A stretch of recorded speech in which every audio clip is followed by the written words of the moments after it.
Here we go. We are live on FAU Owl Radio on YouTube here at FAU Baseball Stadium for the final game of this series opener between the 2-0 FAU Owls and the 0-2 Delaware Blue Hens. Welcome to the broadcast. I am Maddox Greenberg, and with me is Brayden Pyle. The Owls lit up the scoreboards the past two games, on Friday scoring 9 runs and on Saturday scoring 19 runs.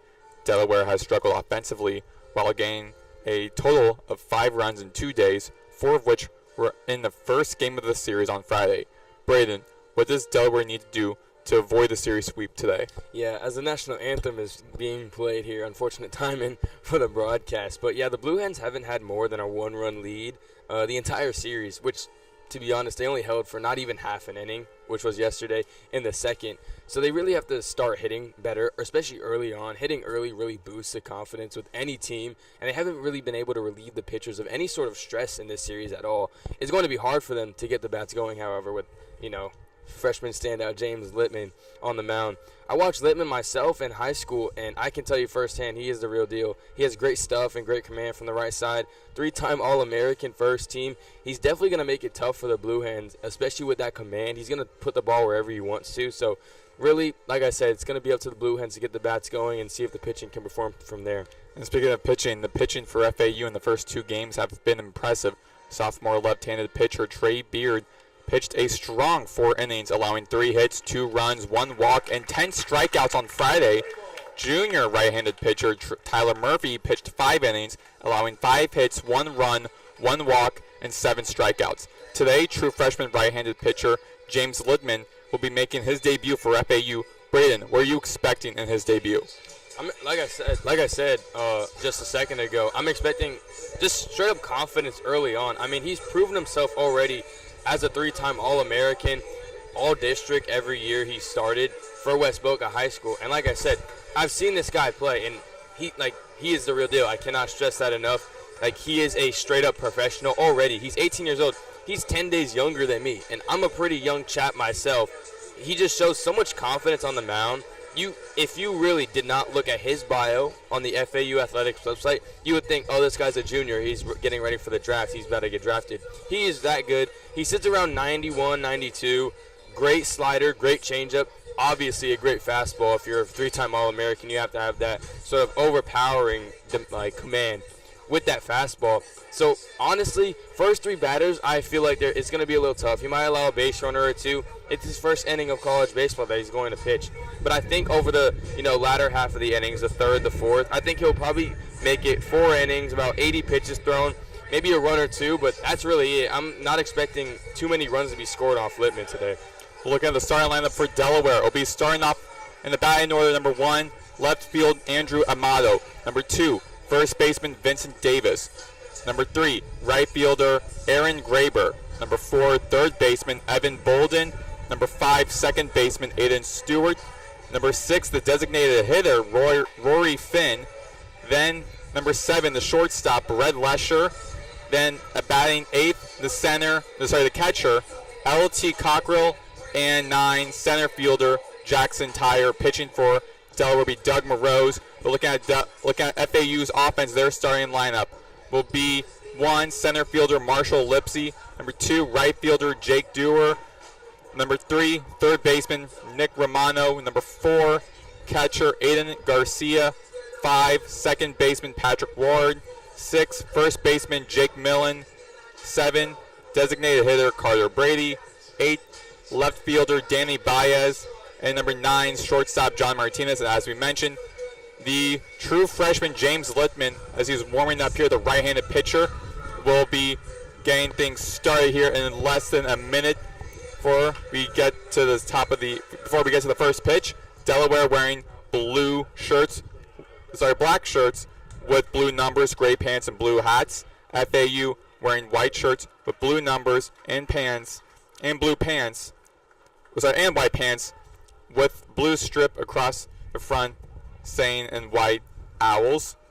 I will say one thing coming into this game to look out for is Brandon Leloro, who started both the games, hadn't gotten a hit in the first 2 games of this series, is now subbed out for John Martinez at short.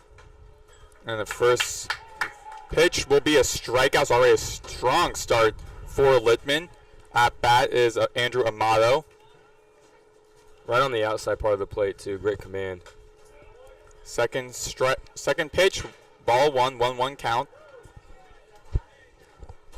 Just a tad bit inside for the umpire to call that one. Amato, the senior from Weston, Connecticut. Third pitch, down the middle.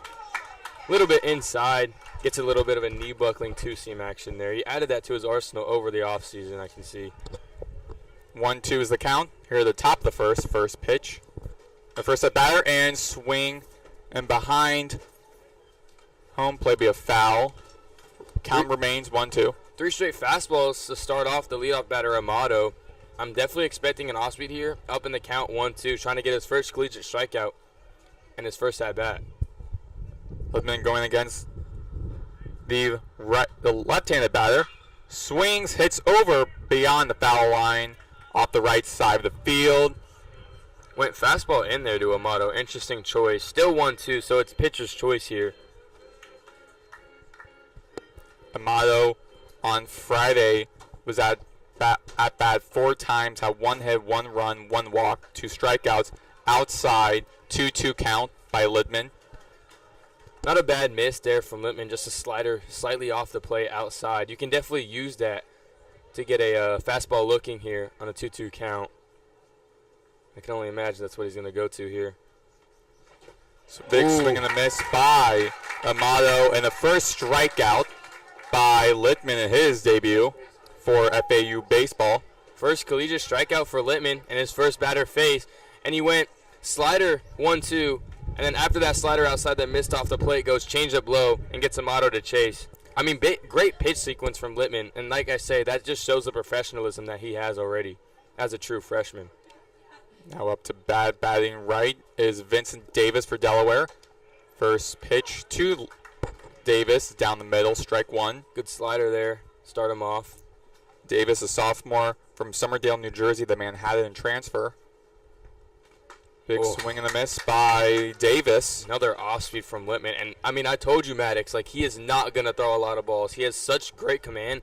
And combining that command with his amazing stuff, I mean, we might see another strikeout here in the second batter he's faced. Littman down the middle. Third strike and 2 strikeouts by Littman. Strong performance here at the top of the first. Now going against this third batter. You got to feel for Davis of Delaware there. I mean, you see 2 disgusting off speeds, and then 0-2, he goes fastball high and just gets him looking. There's nothing really you can do there as a hitter. It's so difficult when a pitcher is able to locate that off-speed pitch, especially to lead off the count. 2 straight off speeds for a strike. Down the middle, outside. Ball 1. Down the middle, outside. That'll be Aaron Graber at bat for Delaware. Batting left. 1-0 count. Hits down the middle, past the mound, over to second base, and an easy out for FAU. No, That'd be ruling that ruling Graber safe. That was from our John Martinez over at shortstop to Millen at first for FAU defense, not to bat. It was weak contact there, and it got up the middle because of the shift. It was almost capped by Graber, and it couldn't be fielded by Martinez, so Pat Ward had to range over from second, usually plays third, and just throws an errant throw high for Millen at first. Littman throws to first as he suspected Graber was trying to steal second. Littman, 12 pitches. With this 13th low outside, ball 1. Garcia threatens the back pick. Graber over there at first. Evan Bolden, 4th on the batting order. The junior from Middletown, Delaware, transfer from Delaware State. That's right. Ooh. Good miss there, though, by Littman in the 1-0 count. Yeah, fastball just off the plate outside. Yeah, that would be ball 2, 2-0 count. Bolden batting this series 250. Hits over down the ground ball towards Martinez, throws it to Millen, and that will be the 3rd and final out here at the top of the first. When we return, FAU offense. FAU will be taking the offense here at the bottom of the first here on FAU Owl Radio on YouTube. I'm Maddox, Greenberg, he's Brayden, Pyle.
Back here on FAU Owl Radio on YouTube, I'm Maddox Greenberg. He is Brayden, Pyle.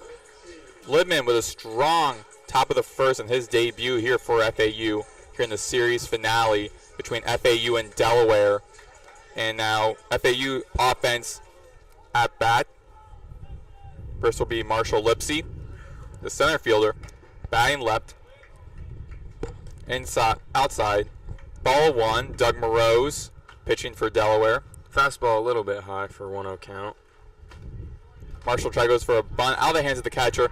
Marshall says he got hit in the forearm, and the umpire agrees with him. Marshall hit by pitch, walks to first, and I will say that is the 4th time Lipsy has gotten hit by a pitch, and he does crowd the plate a lot. Fifth time he's got it. 5th time, and I mean, a lot of the times dudes wear elbow guards, and it rarely goes to use. I mean, he's really getting his money's worth with that elbow guard. I will say that. So props to him. Marshall Lipsy now at first. Stepping up to bat for FAU is the TCU transfer Jake Dewar, the left-handed batter, junior, batting .444 to start the season. The umpire, Lipsy batting .500 himself through 2 games. The officials having a word. Yeah, they're probably conversating whether or not Lipsy leads exactly, that one a little bit. The justification for it, though, is he did square up to bunt, to be fair. So it is hard to pull back and get out of the way of the pitch. But Lipsy didn't really make a crazy effort to get out of the way. But I don't really see them overturning this year. Yeah, he's ruled safe. I am curious, though. Do you think Lipsy purposely squared up to bunt? Because it was a 1-0 count. You usually don't square up to bunt after not squaring up to bunt on the first pitch. So maybe he knew a fastball or guessed a fastball was coming inside. So he squared up to bunt to crowd more of the plate and maybe even purposely get hit. Who knows? We know he likes to use that elbow guard. Right-handed pitcher Melrose, high outside, ball one. Dewar hitting .444 through 2 games. He went 4 for 5 on the game we called on Friday. Went 0 for yesterday. Trying to get back in the hit column tonight, or today, this afternoon. Low outside by the ankles, past the catcher's arms, and Lipsy jogging to second. Now I got runner in scoring position. Not what you want to have if you are Morose. Lipsy takes that one with ease. He'll take the stolen base on the stats. Actually, it does go as a wild pitch, not a stolen base. But when I did stats, that would always be a stolen base for my teammates. I boosted their stats as much as possible, Maddox. 2-0 is the count. Oh, It's high by that's ripped. It's going to be Dewar, caught. and now it's going to be caught over to the right field by Aaron Graber. Meanwhile, Lipsy runs and gets third. Tags for third. Lipsy almost tumbled and face planted, which honestly would have been pretty funny to see him having to get up with a face full of clay. But he managed to maintain balance, which is pretty good of him. Nick Romano, who bats both, the junior, batting 167, going to be batting left, going against the right-handed pitcher, Morose. Al's knocking on the door early without a hit, already have a runner on third with 1 out. High outside, ball 1. Corners are in for the Blue Hens as well. But a decently deep fly ball or a relatively hard hit ground ball will score Lipsy from third.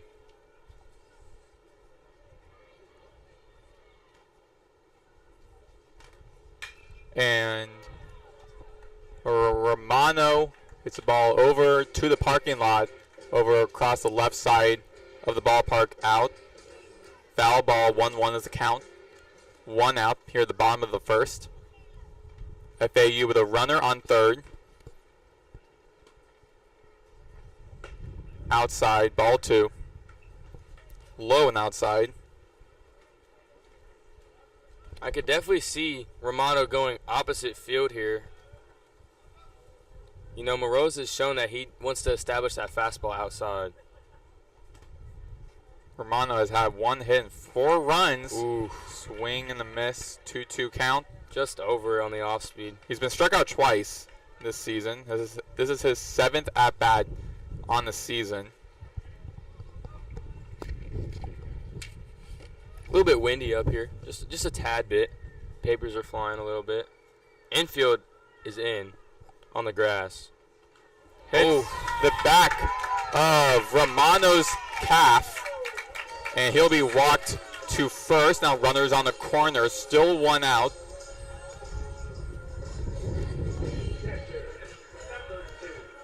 Sweet escape, Gwen Stefani, Aiden Garcia is up again.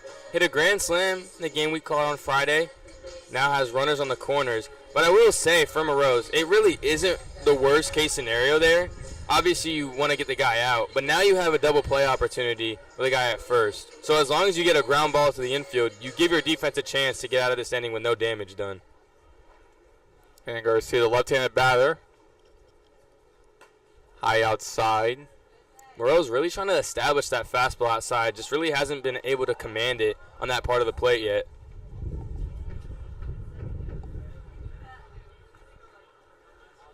Fifth at-bat appearance of this season. 2 hits, 2 runs, 4 RBIs, batting .500.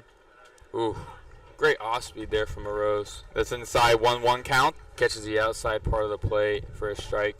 As you mentioned, he did have a home run. That was the grand slam in their 9-4 victory Friday over Delaware to start the series in the home season opener. Garcia. It's under this one. It's going to go foul. Yeah, that'll be foul off the left side near the tense. Now, I will say, Maddox, if that ball had stayed fair, or stayed in play, I should say, left fielder Amato had a decision to make. You either catch the ball, get the out, but risk a run scoring, because it is a tough throw to make from foul territory, or you let the ball drop and let your pitcher try to get a strikeout or any sort of put out. 1-2's the count. Garcia at bat. Morose for Delaware pitching. Great take there. Too low. 2-2 count. It is really hard to lay off a 2-strike off-speed low after a high fastball thrown in the last pitch. So good take there from Garcia. And low hits the ankles and then almost hit him. Actually, That's gonna get rid of the double play opportunity. So I mean, Morose is really shooting himself in the foot. 2 hit by pitches this inning. It's just a disappointing start from the Blue Hens. And their starting pitching especially, really hasn't done them any favors in this series. with that error, with that rough pitch though, Romano runs to second. Now you got 2 runners in scoring position. Definitely not ideal by Morose. And ground ball outside foul. Garcia extending the count. That's full count we are in. If you're Morose here, I mean, you desperately need a strikeout. You can't risk the ball being put in play with 1 out. You know, anything can happen. And the ball is probably going home if it's hit to the infielders. And that risks not only the runner being safe, but Garcia being safe at first. And then Romano being safe at third. So you're in the exact same situation that you're just in. And give up a run. Another foul ball off to the right side. Count remains at full, 1 out. Runners on second and third. Owls still haven't gotten a hit yet. Just the 2 hit by pitches. With runners in scoring position, Garcia is still at 500. Definitely not a batter you want to be facing off against if you're the pitcher. Morose has thrown 10 pitches already. And over and easily caught by I wouldn't say easily caught, Maddox. That ball was on a frozen rope. Davis with a great reaction, getting the glove out there and squeezing it in time. And Lipsy just has to stay stranded at third and Romano at second. I mean, great play there by the first baseman of the Blue Hens, number 16, Vincent Davis. I believe played the outfield a good part of the first game at least that we called. Maybe I'm wrong. But he is listed as an infield outfielder, sophomore from Summerdale, New Jersey. Second outs, now we're at 2 outs, so runners on second and third. Patrick Ward at bat, batting right, and it'll be strike 1. Knee buckling off-speed stuff from Morose. Pat Ward didn't play in the game that we called, but he played yesterday. Went 4 for 6, I believe. Out low outside. We ruled a ball, 1-1 count. Patrick Ward, the junior from Port St. Lucie, Florida. Went to Jensen Beach High School, one of my high school rival schools, I should say. Great off-speed there from Morose off the plate. Doesn't get the swing. Good job by Ward holding up there. Some sort of humiliation ritual from the softball players in the stands. All right, and so we got 1-2 count. I was low and outside. Pat Ward swung at that one. He held up on the last one, couldn't quite hold back on that one, went with a full swing. Now 1-2, Morose can get out of this inning. Another windup and High hits fastball. Down, ground ball caught at third and towards first base. That was from Bolden to Davis. Third and final out. Owls are scoreless here at the bottom of the first inning. And when we return here on FAU Owl Radio, Delaware will start at bat at the top of the second here on FAU Owl Radio. On YouTube, I'm Maddox Greenberg. He is Brayden Pyle.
Back here on FAU Owl Radio on YouTube, Maddox Greenberg, Brayden Pyle.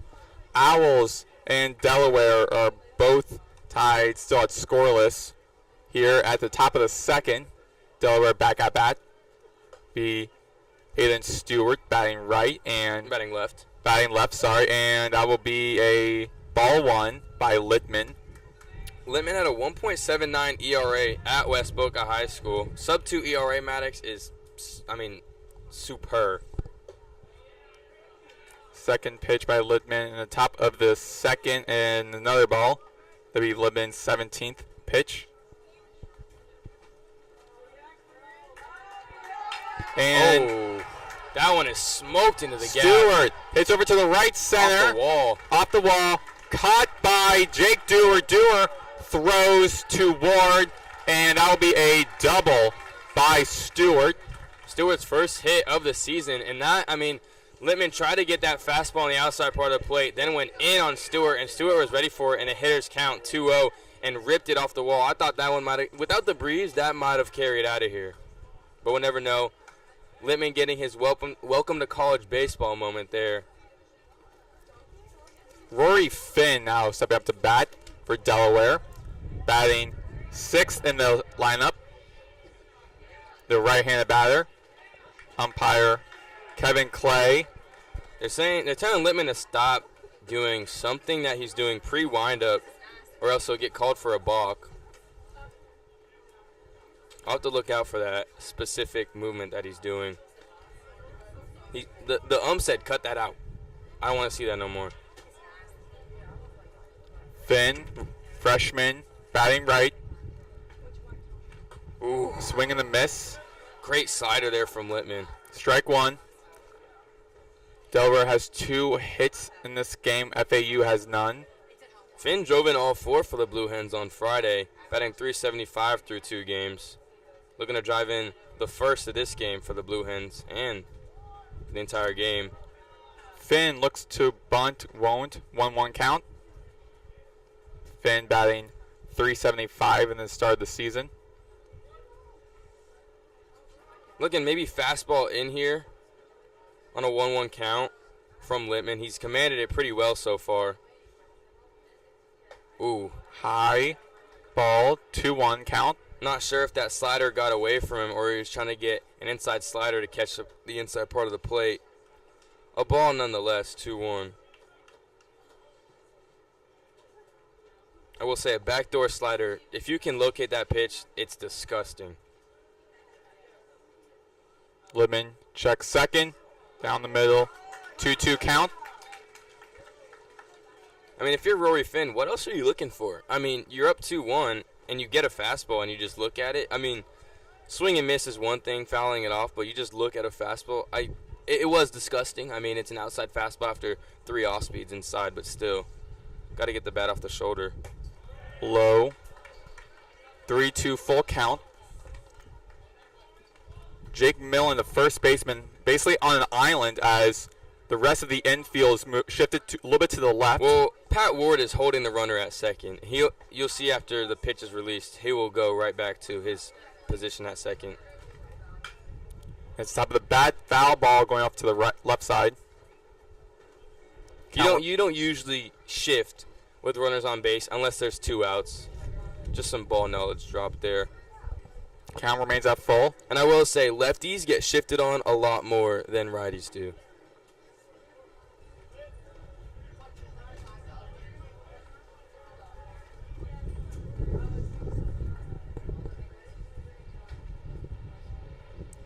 Check second where Stewart's at bat, or Stewart's at base. Big swing and a miss by Finn. Strikeout one. Here at the top of the second. 3rd strikeout for Littman. Full count. Drops the slider on the outside part of the plate. Finn was definitely playing a guessing game there, looking for a fastball and waved and missed at that slider. Brad Lesher, the senior, the shortstop at bat, batting .167. His 7th at-bat appearance. And Littman throws to Ward over at second.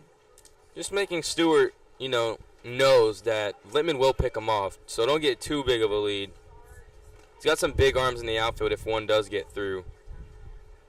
Swing and a miss by Lesher. Absolutely gross stuff there. I believe that was a changeup or a slider inside that Lesher just swings straight over the top of.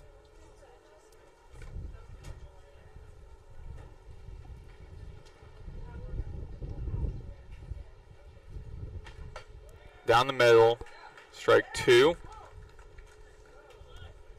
I I will say it does look down the middle from here, Maddox, but I can assure you these fastballs over the plate are definitely not down the middle. So for the viewers watching, it isn't just a straight meatball fastball. Littman is definitely locating these pitches. Oh, my goodness. Swing and a miss by Lesher. Second out. Well, yeah, that's 4 Ks for Littman. Yeah, 4 strikeouts by Littman, but second out here at the top of the second. And 3 of them on off speeds. And that slider, like I said pregame, absolutely gross. That horizontal action, I'd say it's got like 12 inches of horizontal break at least. LT Cockrell, the catcher, now stepping up to bat. Junior from Las Vegas. And Littman throws back to second. Ward tags Stewart. Close-ish play there at second. Cockrell hasn't gotten a hit in this series so far, looking for his first hit. And a pretty decently big moment, too. Blue Hens could get out to a lead here. Yeah, Cockrell's been struck out twice, and this is his 5th at-bat appearance to start the season. Strike 1 by Littman. Good fastball there from Littman to start him off. I mean, scouting report for guys like this that are struggling, make them hit the ball. I mean, that's a scouting report for a lot of guys, but especially when they've struggled early on, just throw strikes and make them prove that they can get on base.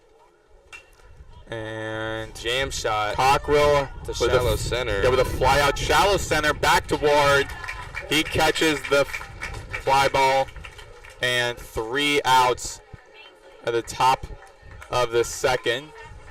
And when we return here on FAU Owl Radio, FAU will be back at bat here on FAU Owl Radio on YouTube. He's Brayden Pyle. I'm Maddox Greenberg.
Back here on FAU Owl Radio, Maddox Greenberg, Brayden Pyle.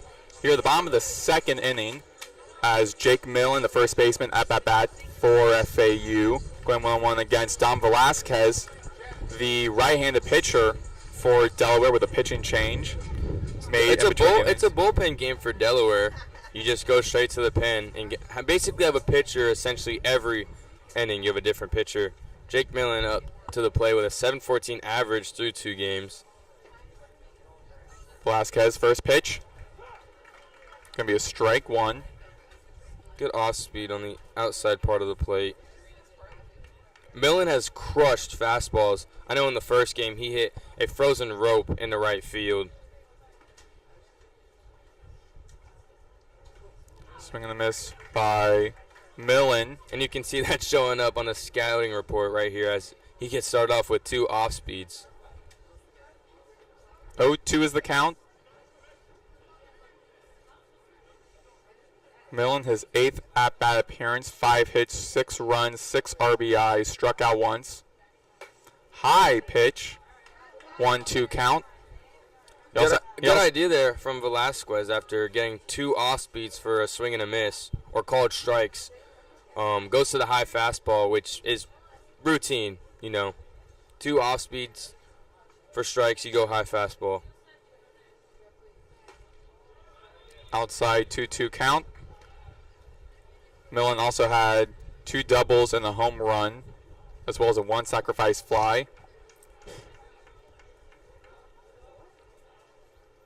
Infield shifted way right. Anything to the left side of the field is pretty much a hit. Another high pitch, full count, 3-2. Works it full after starting 0-2. Really hasn't done much though besides, leave the bat on his shoulders. Good takes nonetheless.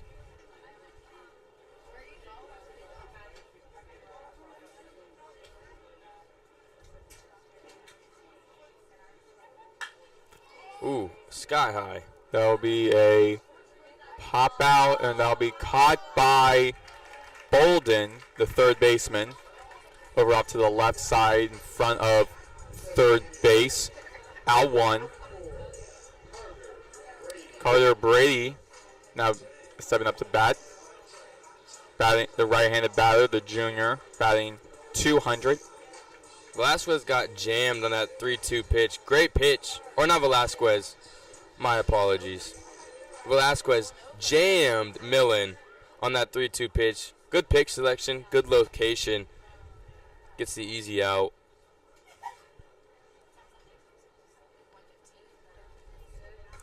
And the 7th pitch by Velasquez will be a strike 1. Velasquez really commanding that off speed. Early in counts, too, which is pretty impressive.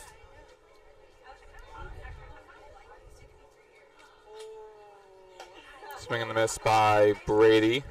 The thing with these bullpen games and why they can be very effective is you don't have enough time to really evaluate a pitcher. You get 1 at bat pretty much to hit a pitcher. Next inning, you're getting something completely different. The downside is if one pitcher gets hit, you have to bring in another one, and then that just kind of depletes your bullpen. High pitch, 3-1-2 count. Yeah, that's what we were mentioning on the Friday game. That's what the difficulty is when you're starting the season off against when you're having pitchers who really have not evaluated at all, mainly if they're freshmen, because you don't know what they're going to bring into the table. But then later on the batting order, they'll understand what the pitcher is. Low pitch, outside 2-2 count out of the hands of Cockrell. Great block there from Cockrell as well. It was an off speed in the other batter's box. He does a good job getting over there. It doesn't really matter. Unless Brady swung, it would have been a drop third strike. The block would have mattered. So good effort there from Cockrell. I'll give him that. High pitch, full count. Velasquez hasn't really, sorry, Maddox, for cutting you off, but Velasquez hasn't really been able to command that fastball so far. Last year for FAU, Carter Brady tied the Owls for second on the team with 8 home runs. He's definitely a big fellow. Ooh, he will be walked as he walks to first. Stepping up to bat will be Danny Baez, Jr. from Oviedo, Florida, the Indian River State College transfer. That fastball from Velasquez just off the plate. Unfortunate there for him. Baez went to IRSC, Indian River State College, is about 15 minutes from my hometown of Stuart, Florida. Shout out my Storidians. But yeah, IRSC is a very, very competitive JUCO school, and all the Florida mid-majors and high majors recruit from that school. with the 13th pitch. Going to be down, inside, ball 1.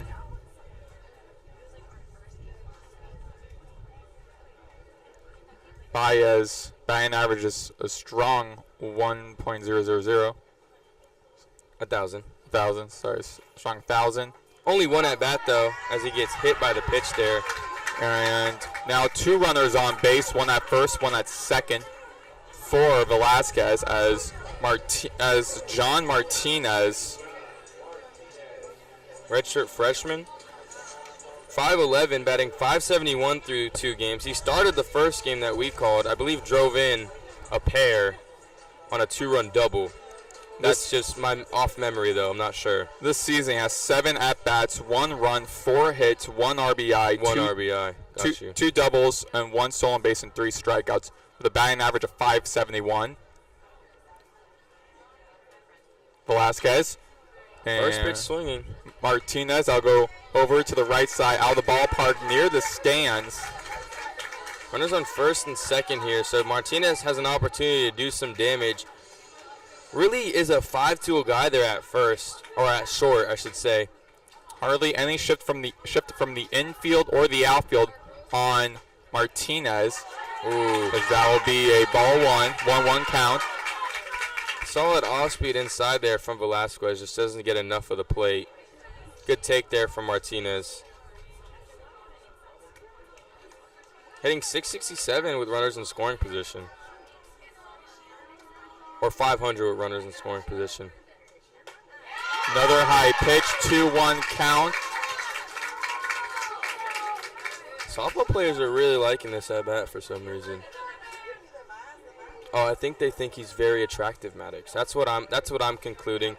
Along with Marshall Lipsey, they cheered a lot louder for those two than everyone else. Inside, 2-2 count.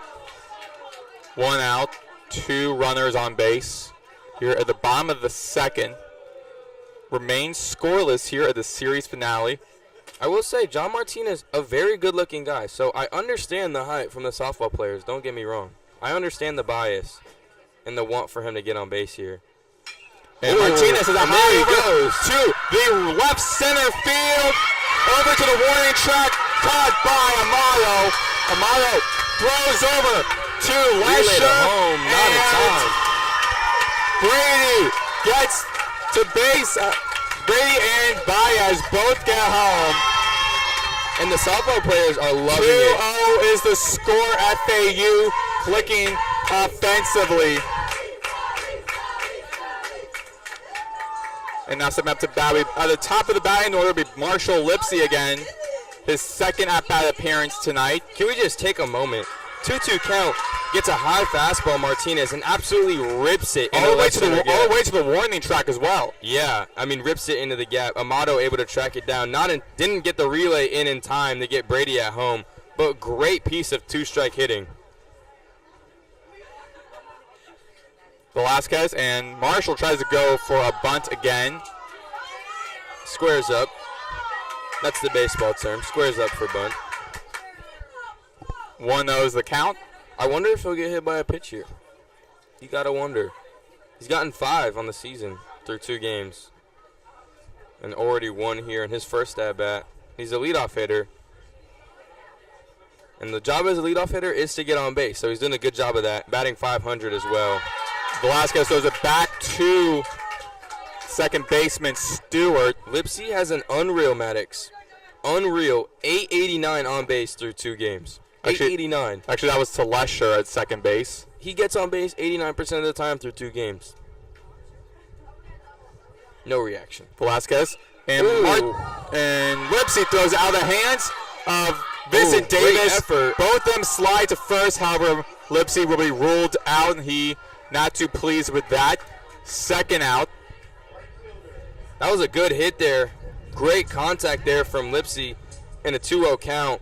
But just a better glove there from Vincent Davis. He's really flashed the leather here early, and he had to dive as the ball dropped out of his glove. It was hit so hard he couldn't squeeze it. So it was a race to first. All right, so that was the first out of this bottom of the second inning, I guess. I thought it was already an out, but it'd be ruling it the first out. John McCormick having words with the first base official, Rob Healy, having some discussion on if Marshall could have gone to first base. Meanwhile, Jake Dewar. It was definitely a bang-bang play, Maddox. I would hate to be an umpire in this situation because I could not tell you who got there first. It looked like, I'm not going to lie, it did look like Vincent Davis did get there first. But, I mean, it's hard to tell from this angle. Yeah, McCormick's getting in the face with Healy. Definitely not pleased with that. I got worried about trying not to get ejected. Okay.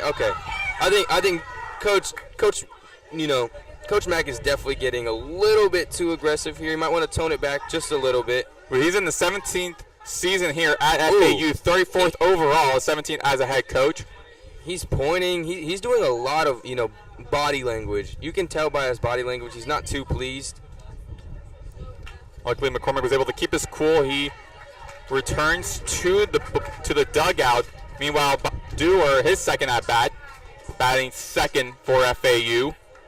I will say, in those arguments, Maddox, a lot of animal feces is mentioned, whether it be bulls or horse or dog. That's bull feces. That's dog feces. I can't say the explicit word on radio, but you get where I'm going. I've heard my fair share of coaches arguing with umpires, and it's not pretty. It's definitely not pretty. Velasquez, strike one. Very fun to watch, though. Very fun to watch. His 22nd pitch. Especially when it's like a buff manager, and he's just towering over the ump, and the ump is like, all right, chill, because, you're very intimidating. Out of the hands of the catcher, Cockrell, be 1-1 count. Delaware with two hits, FAU with one. However, the Owls are up 2-0 here at the bottom of the second. Great plate discipline from the Owls, drawing a couple walks here early on. Strike two, 1-2 count.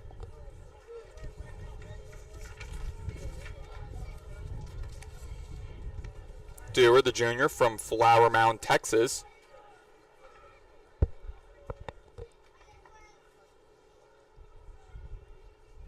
Velasquez struck second, then throws, and Dewar hits it, ground ball to shortstop, over to first, and now be the final out.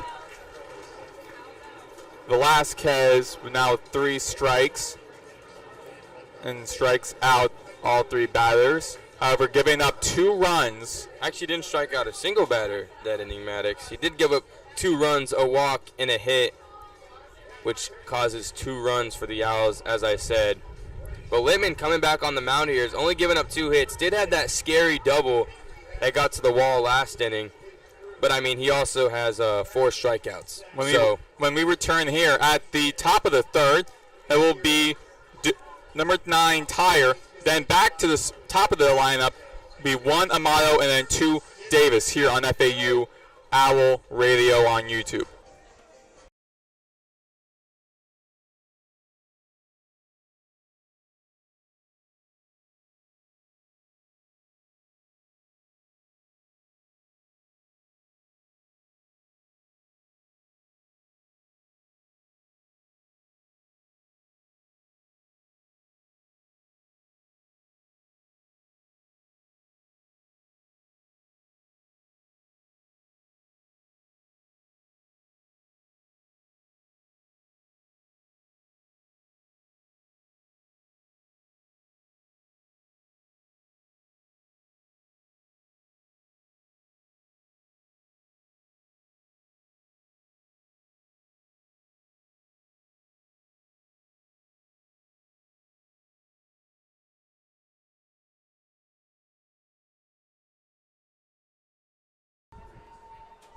Back here on FAU Owl Radio on YouTube. Here at the top of the third, Maddox, Greenberg, Brayden, Pyle. FAU is up 2-0 over Delaware. Littman back on defense for FAU as Jackson Tyre, the center fielder, the right-handed batter, down the middle. Actually, be outside. Ball Inside. 1. And Littman trying to get that inside slider working for him. Tyre averaging with a batting average of 200. 2-0 is the count. Throws that slider again, just a bit inside as well. I'm not sure if that's the call to throw an inside slider or if he's just missing his location. I can't really see where Garcia's setting up from this angle. Ooh, has the top of his bat over to the left side. Foul ball as it hits the fence. 2-1 count. You know what we say to that? It's just a loud strike. If someone hits a foul home run, it's a loud strike. If someone rips a liner down the line foul, it's just a loud strike. A scary strike. Strike nonetheless. Low and outside. 3-1 is the count by Littman. Tyre, again with a batting average of 200, his 6th at-bat appearance, had 1 hit, 4 strikeouts, and 1 double. Great 3-1 fastball there from Littman to get a strike. And now we're at the full count. You're at the top of the 3rd inning. It is a 3-2 count, Maddox, but I will say the book is open here from Littman. He can go changeup, slider, or fastball. He does have Tyre on his toes, despite it being a 3-2 count.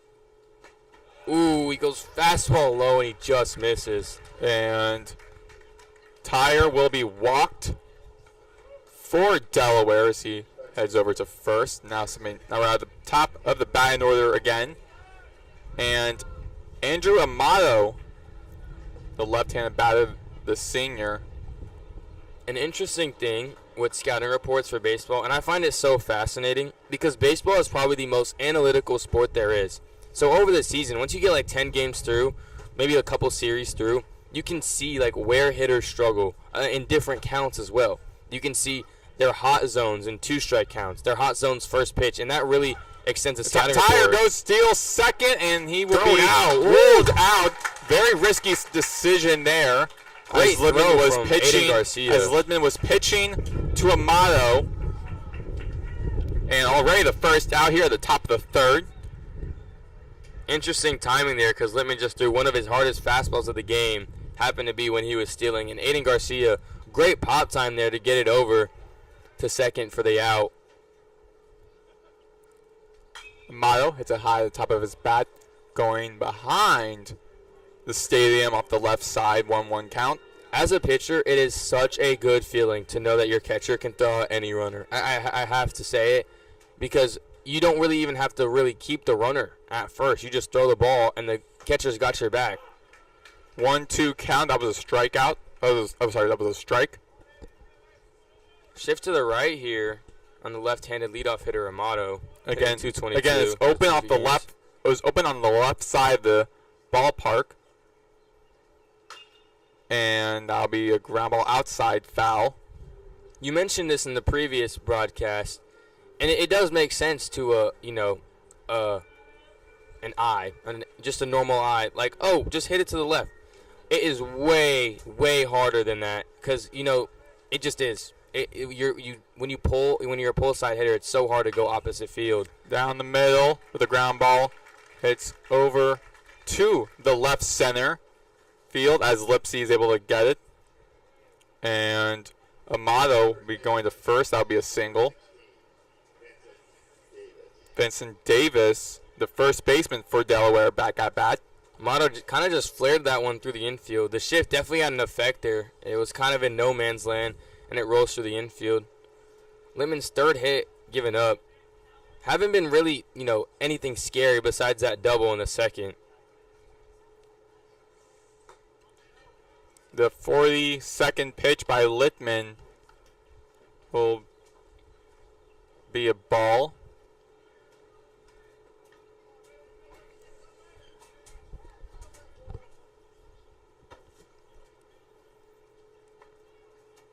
Littman. Oh, pitches. Disgusting. I'm about to throw up here, Maddox. 1-1 count. Knee buckling slider for a strike.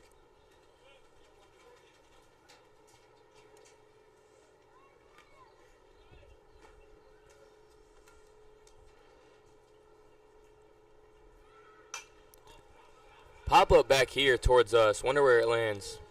He'll go behind the stadium off the right side. Right behind us. I was getting a couple of stares, and I was wondering, like, yo, is this ball about to, break through the tent and hit me or something? Is there something I don't know? Didn't hit my car, did it? Did it hit my car, Maddox? No. Okay. Just had to make sure. 1-2 count. Far outside. Good block there 2-2. from Garcia. 2-2 count. I think Littman, slider changeup here, 2-2 count. But really, I mean, you never know with him. He can locate any pitch, so I probably shouldn't be guessing. I'll be wrong about 50% of the time. Ooh, slider there. That's top. And from Romano to Millen, that will not be ruled out. Hit for Davis, yeah. As Davis will be able to get that single. And both runners advance, runner on first and second out. It was a high chopper, really just in between Romano, Littman, and Garcia. Romano the first one to get there and has the best angle to get the runner Amato out at first. It's just a really tough play. And obviously, Davis with great speed as well. And gets in there safely. And the pitching coach, Jordan to Bachman, in his third year. See some guys running down to the bullpen. To Bachman having word with Littman. Littman with pitching 2.1 innings right now. And as you were mentioning, Brayden, there are several Owls heading over to the bullpen and probably getting warmed up as Littman seems to be getting probably a little bit tired. I wouldn't say tired. I mean, he's only thrown 46 he has had a strong beginning, first couple of innings, but now having two runners on base.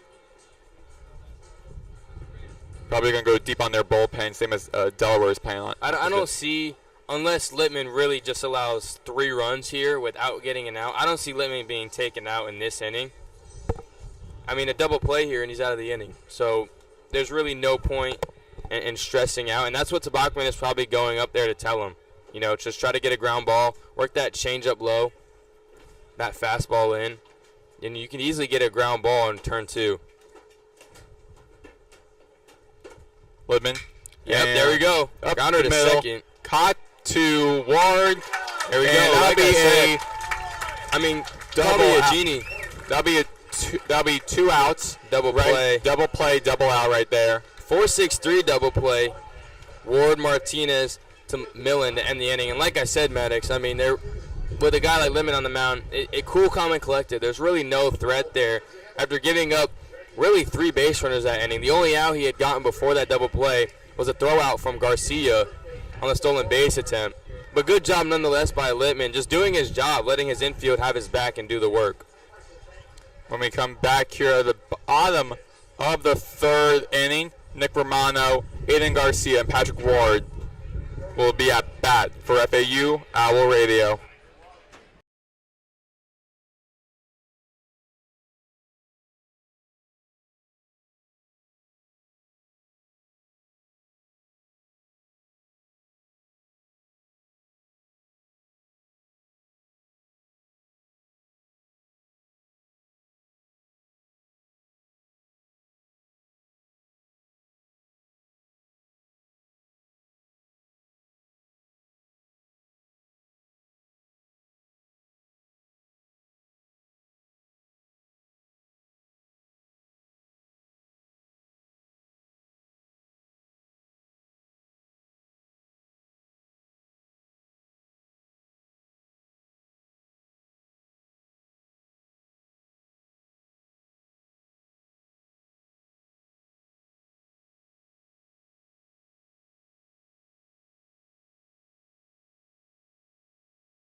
Back here for FAU Owl Radio, Maddox, Greenberg, Brayden, Pyle, and Nick Romano for FAU be at bat here at the bottom of the 3rd inning. Owls up 2-0 on the scoreboard, looking to extend that lead over Delaware and going for the series sweep.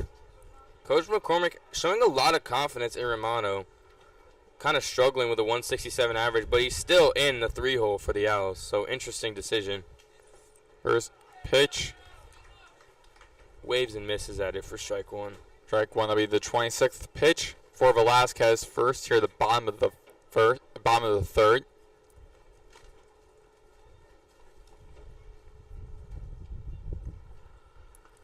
Romano is it high in the air, and now will go behind, off the left side behind the stadium with another foul. 0-2 count. 7th at bat for Romano. 1 hit, 4 runs, 2 walks, 2 strikeouts this season.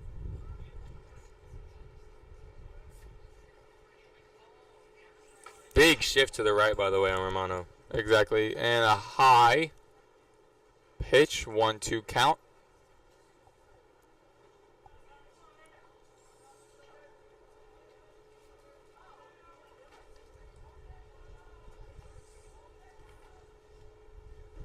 Ooh, ripped foul. That will 1-2. That will go over beyond the field of play, and a foul ball as it hits the right fence. Count remains 1-2. So the science behind poolside hitters, Maddox, because I remember you asked, and it's pretty simple. If you're a lefty, where is the bat traveling when you swing? Right? Yeah, it's going right. You go whoosh, and it's traveling to the right. Yeah, so and Romano is batting. Oh, he taps it to the left side of the infield. He's going to be safe easily. Yeah, as Brayden too short to get to the ball, and which is Romano, ironic there on that at-bat, because usually when you're early, it's extreme pull. But he was so early that it went to opposite field.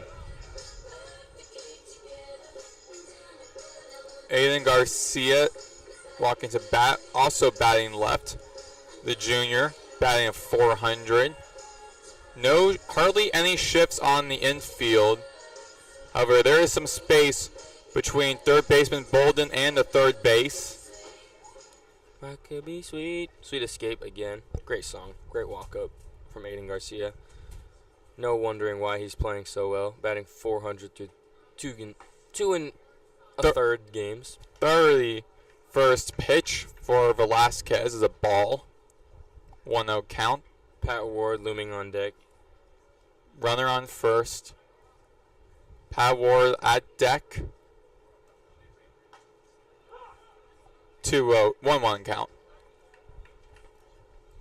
Called strike there. Fastball on the outside part of the plate. Good pitch from Velasquez. He's kind of struggled to locate his fastball. Done a good job with the off speed, getting it going a little bit there. Low pitch near the ankles of Garcia. So that'll be a 2-1 count.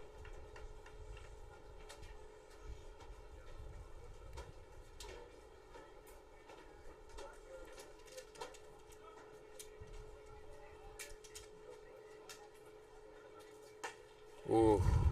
Swing and a miss by Garcia, 2-2 count. Garcia really out in front of that one. Was not expecting an off speed there from Velasquez.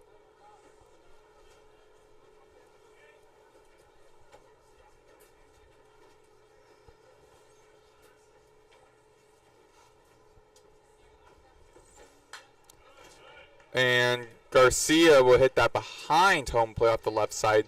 Hits the netting. Count remains 2-2. Extending the count. Just got to, get the pitch count up there. Runner on first. Just anything but a hard ground ball for a double play.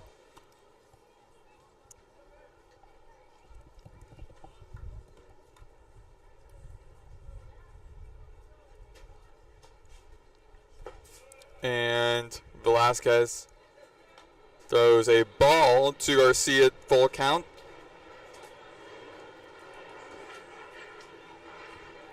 Garcia's definitely going to be looking to swing here, do some damage in a full count. No outs, but Romano at first.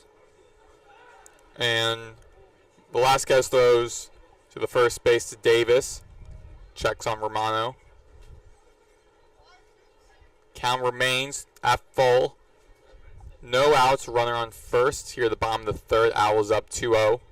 Left fielder has gotten no action this game for Delaware. Andrew Amato, just kind of standing there, talking to himself probably in left field. Ooh. And that'll be hit over to a foul ball up the right side by Garcia. Count remains 3-2. Just a wee bit early on that inside fastball.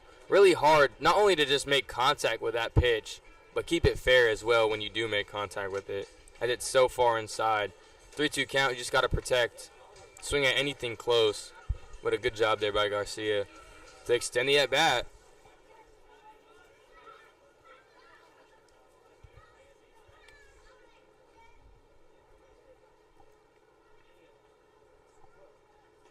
Ooh, great take there from Garcia. And walks Garcia. Now runner on first and second. Patrick Ward back at bat for the second time today. Pat Ward, 6'3", only 180 though, so his jersey is a little bit big. It's almost down to his elbows. Batting .571 through 2 games, like we said. Started last game, did not start the game that we called on Friday. He's starting at second for the Owls, and he turned that inning double play in the top of the third. Yes, yesterday he had 6 at-bats, 4 runs, 4 hits, 1 RBI, 2 doubles. The runner's on first and second, squares up the bunt. Ward, that we call a strikeout. A strike. 0-1 count. They go over bunting a lot in practice. In high school, you do it pretty much every single practice. So, I mean, at this level, you got to be able to square down and bunt one. Pat Ward, maybe not the best at it. Squaring up again, the bunt. Be high, be a foul ball over to the right side. Behind home plate, 0-2 is the count. I got to say, it is very hard to watch because back in my day, I was a pretty solid bunter myself. I'm not going to lie. You know, I wasn't a power hitter, wasn't even really a contact hitter, but I could lay down a mean bunt, Maddox. And it sucks to see collegiate athletes still jabbing when they're bunting. Like, just, very frustrating. It's very hard to understand, but not really. With a batting average of .571, Ward hits it down the middle to the shortstop. Oof. And the first out. 6-4-3 double play there. Yeah, as Garcia will be out, and as well, actually, as Ward will be 2 outs. Got a runner on third. That is Romano. That was from Lesher to Stewart to Davis. Bats for the Owls. First game started off pretty slow. Didn't get their first action until the 3rd or 4th inning, I believe. Here, they got 2 runs in the second, but only have 2 hits through 2 2/3 innings. Last game, it's really the middle innings for the Owls where the bats have gotten hot. The 42nd pitch by Velasquez be low, ball 1. Jake Millen, the senior from Springbrook, Pennsylvania. And FAU has really crushed fastballs in this series, so we've seen Delaware combat that with having what looks like their best throwing off-speed pitcher in Dom Velasquez, and he's done a great job this game, and the only hit he gave up was on a high fastball. 2-0 count by Velasquez.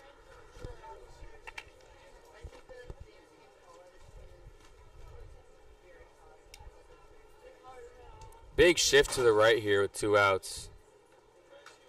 Behind 3 home, guys to the right of second. behind home plate by Millen. 2-1 count. That was a foul ball. So a ground ball to where the shortstop would normally be is probably an easy double for Millen. It was very empty between the third baseman and this shortstop. Shortstop playing more of like a second base. High ball, 3-1 count. Try to get that off speed to drop in there. Hitters count here 3-1 with 2 outs. Jake Millen, to say the least, is looking to do some damage here. Home run. Velasquez. Ooh. And swing and a miss by Millen. Full count. Probably the biggest swing we've seen all day, Maddox. I mean, he really waved and missed at that one.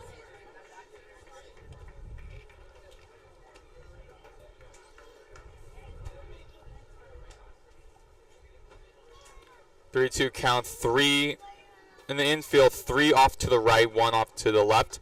Swing and a miss Another by big swing. Millen, and now will strike him out. That'll be the end here of the 3rd inning.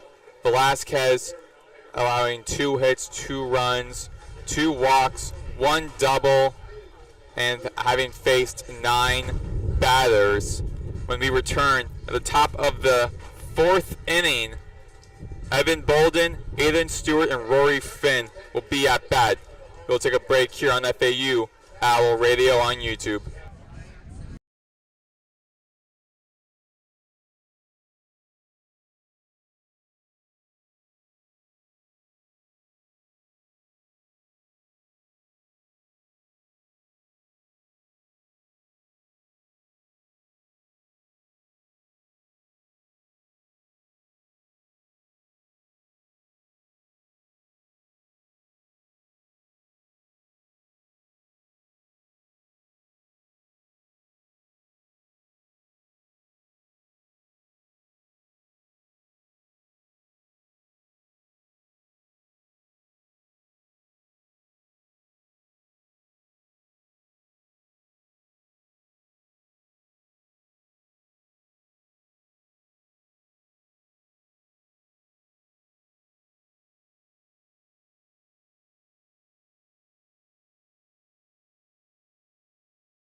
Back here on FAU Owl Radio on YouTube, Maddox, Greenberg, Brayden, Pyle, Evan Bolden for Delaware stepping up to bat for the 2nd time.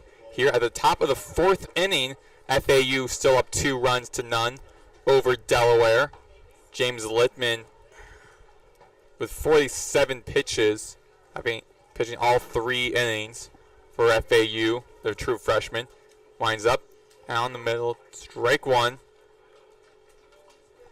Our school faced Littman in districts the 2nd round. He threw a complete game. So that just shows his length as a pitcher that he can go to. 1-1 count. A complete game in high school is only 7 innings, so I highly doubt he gets to that in this game. Probably go maybe just this inning, maybe the 5th. Swing and a miss by Bolden, the right-handed batter, who's batting .222. 1-2 is the count. Littman's got a lot of swing and misses on really every pitch. Delaware can't really get a big, a reliable read, I should say, on Littman. To be high fly ball, pop ball, pop out, and that'll be caught by Millen outside of the right side in front of the first base. Strike out 1. Going up to bat now is Aiden Stewart, the left-handed batter, the junior. Littman started his day off with 4 Ks, has not gotten one since, but that kind of tends to happen after batters have faced you for a little bit and have gotten used to your pitch arsenal, especially as a true freshman. Ooh. Ball 1. Rough call there. It looked like he got that fastball on the plate. Ump disagrees. Strike 1, 1-1 count. Gets that fastball in to go, though. Stewart today, 1 hit, which was a double. Yeah, that double that got smoked to the wall in right center. Over to the warning track, and 1-2 count. He's gotten 2 swings and misses in a row. Littman, fastball, changeup, slider, all options here. Might go fastball high to Stewart. Changeup low. Yeah, big ground ball outside. Be a foul ball. Remains 1-2 count. Over to the right side. Littman does like to go to his off speed in 2 strike counts more times than not. But I mean, I really think, in my humble opinion, you should go high fastball here 1-2 after throwing some off speeds. 2-2 count. At least try it. Try the high fastball out. Hacks the ball, goes behind home plate. Count remains 2-2. This is one of those times where I get just a little bit frustrated when they haven't thrown the pitch that I think would be the ideal pitch to go to. It's gone 4 straight off speeds. Outside full count. They might have called fastball high there. Littman just couldn't get it under control. There's room down the middle for Stewart to try to hit a ground ball through there. There usually is. And fastball outside. yeah, he'll be walked. That will be the second batter Littman has walked today. Definitely a rough runner to give up, but I mean, I'm going to blame that one on whoever was on the pitch comms. You gave that guy 3 straight off speeds and a 2-strike count. I feel like after the second, you go high fastball. I would have gone high fastball right when I got to 2 strikes, especially with how he's commanding the off speed, but I guess DeBachman disagrees with me. Rory Finn, the right-handed batter. Low and outside, ball 1. Littman losing that command here early in this top of the 4th. I would assume this is his last inning of work. Finn from Warrington, Pennsylvania. Throws over to first from Littman to Millen to check on Stewart, who's at first for Delaware 1-0 count. We saw Trey Beard get taken out after his 4th inning, where he gave up 2 runs, but he only allowed 2 hits and 4 total base runners. Littman's given up, I believe, 6 total base runners. Not a run yet. High by Finn over to the left center field, caught by Lipsy. And that'll be an out for Finn. Stewart returns to first base. Good off speed there, drawing contact, and a weak fly out to Lipsy. 2 outs for Delaware as Brett Lesher, the redshirt senior from Newark, Delaware, one of 2 on this team from Newark. The other one is Jackson Tyre, who's at the bottom of the batting order. So, Maddox, we've seen multiple home runs in each game in this series. Will we see a home run in this game, you think? I will think probably not. Even though we got close to it, I don't think so. Really? Strike 1, 0-1 count as Lesher, the right-handed pitcher, batting 143. Going one-on-one against the right-handed pitcher, true freshman Littman, 1-1 count. If I'm to Bachman, I'd just go to the mound real quick and be like, this is your last couple batters. Just give us all your stuff here. Don't try to save too much energy. Ooh. Big swing and a miss by Finn, 1-2 count. Delaware batters are 4 for 13 today. Struck out 4 times, only 1 extra base hit. 0 for 4 with runners in scoring position. 1 for 7 with runners on base. Great 1-1 off speed there from Littman, getting him the swing and miss. And that goes behind home plate for Lesher as Stewart was going for the steal. He was thinking that Lesher was going to be able to hit a single or a double, but doesn't. 1-2 count remains. Runner on first. Lesher at bat for Delaware.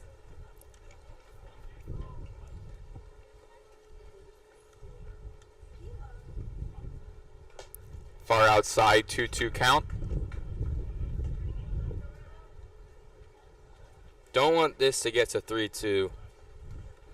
Try to strike him out on this 2-2 count here with 2 outs.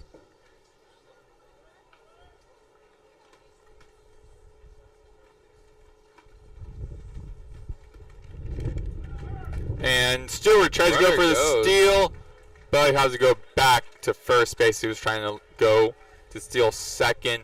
Lesher still at bat, full count. Actually, they'll be ruling that as Stewart did steal second. Yeah, and Stewart's going to be going here again, obviously full count with two outs. So no matter what. Actually, he probably won't be going because he could still be thrown out. So it's not a free base if he walks. Yeah, he will stay at second. And now Lesher walked by Littman. Third batter Littman has walked. Interesting that Stewart would steal on the 2-2 count when the 3-2 count came right after that. Because usually, I guess he just wanted the stolen base on his stat sheet. And McCormick will be making Coach McCormick heading over to the mound to speak to his true freshman pitcher. It's going to be it for Yeah, Lippman. they'll be making a bullpen change.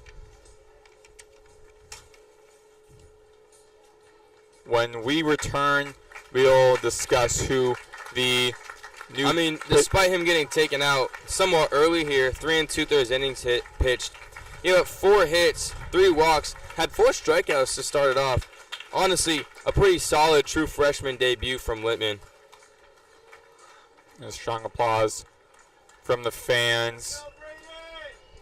And that might be Brayden Ostrander for pitching for FAU.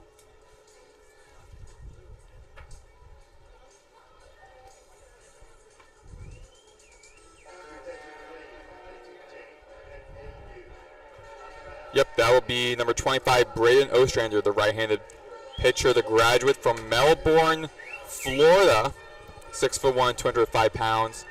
Last year, 14 relief appearances and 1 start. He ended last season with 7 strikeouts and 1 ERA in 6 innings. All of those were on 4 appearances.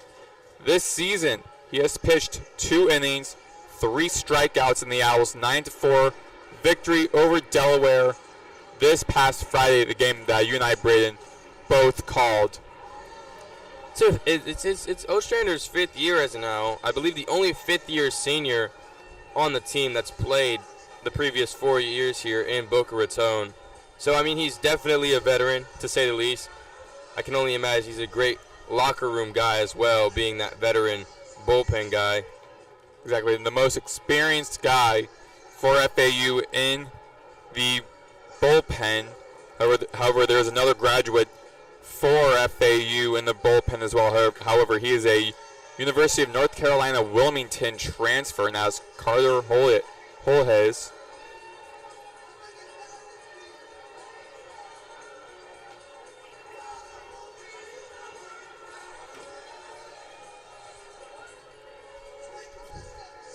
Ostrander's last warm-up pitch.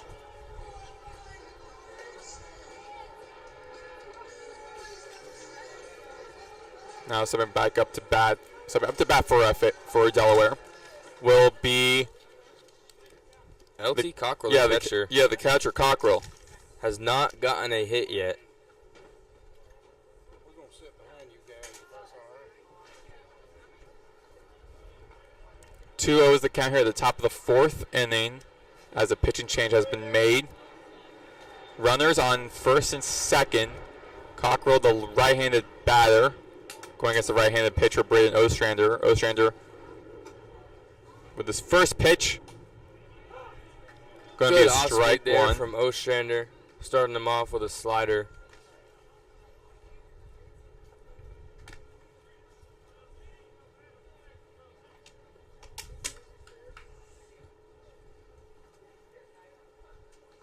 Oh, wow. Pitch hit the ground. 0-2 count.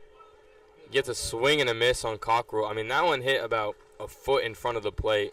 Cockrell was not expecting an off-speed there, to say the least.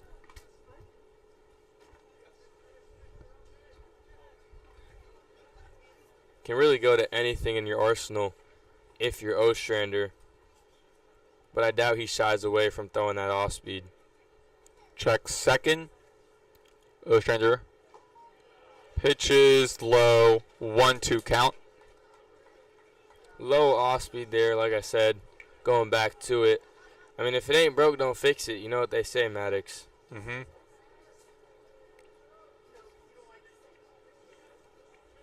Ostrander checks second again. Hits the ground, again, like a foot or two before the home plate. 2-2 count. Just releasing it. He's holding onto the ball a little too late. When that happens, you can just, he's not releasing it early enough. And then when a pitcher's just throwing it high, a lot of the time they're just releasing it too early.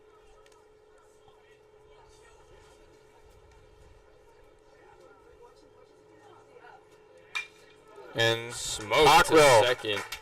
hits directly to Patrick Ward, the second baseman, and that will be the final. That'll be the end of the top of the 4th inning inning.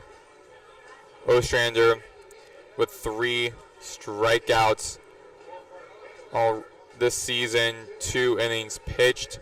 Took out helped at the end of the top of the first for Littman, who now has been replaced by Ostrander. When we return, Tyre, then Amato, and Davis. The Delaware will be back at the top of the batting order when we return on FAU Owl Radio on YouTube.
Back here on the bottom of the fourth inning here on FAU Owl Radio. Maddox, Greenberg, Brayden, Pyle here. FAU up 2-0 runs as Collier Brady now stepping up to bat.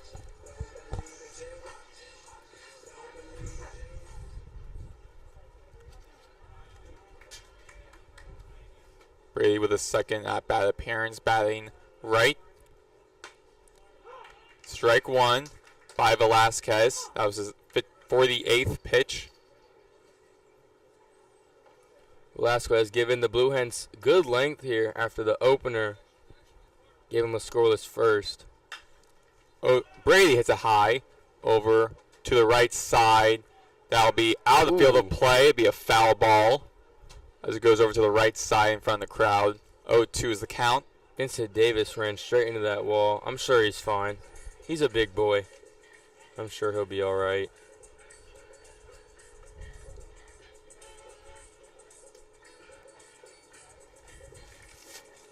So the opener, Morose, opened the game for the Blue Hens and then got taken out for Velasquez, who's, like I said, giving them some length here. All the way now to the bottom of the fourth. He's pitched 2 innings, 2 hits, 2 runs, 2 walks.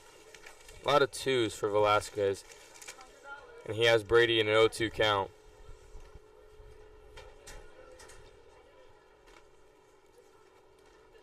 And hits Brady off of his hand. And he'll be automatically walked to first, now to bat Danny Baez. Only 1 at bat for Baez, but he got a hit in that set at bat. And it looks like Velasquez's day is done. He's not very happy with that. And the head coach for Delaware, Greg Mamula, going to talk to Velasquez. Velasquez now be stepping off of the mound, be making a pitching change. When we return, we will discuss who will be the new pitcher for Delaware here for this break on FAU Owl Radio.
back here on FAU Owl Radio. Maddox, Greenberg, Brayden, Pyle. FAU up 2-0 over Delaware. FAU on offense. And Kyle Boylston, the freshman from Orange Park, Florida, will be the pinch hitter as a new pitcher for Delaware. Andrew Callaway, the left-handed pitcher, is on the mound for Delaware. Boylston at bat. First pitch for Callaway, strike one. Boylston, the true freshman dual sport athlete, went 4 for 5 in the game yesterday. Contributed to a high-scoring FAU victory over Delaware. Also had 4 RBIs. 1-1 Came across the score 3 times. 1-1 count. Subbing out Danny Baez for the lefty-righty matchup with Boylston and Callaway.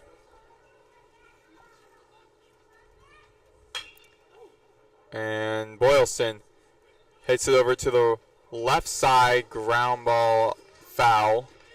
1-2 count. Good swing on a 2-strike count, just extending the at-bat. Callaway went fastball high. Boylston was on it, pulled it, just foul.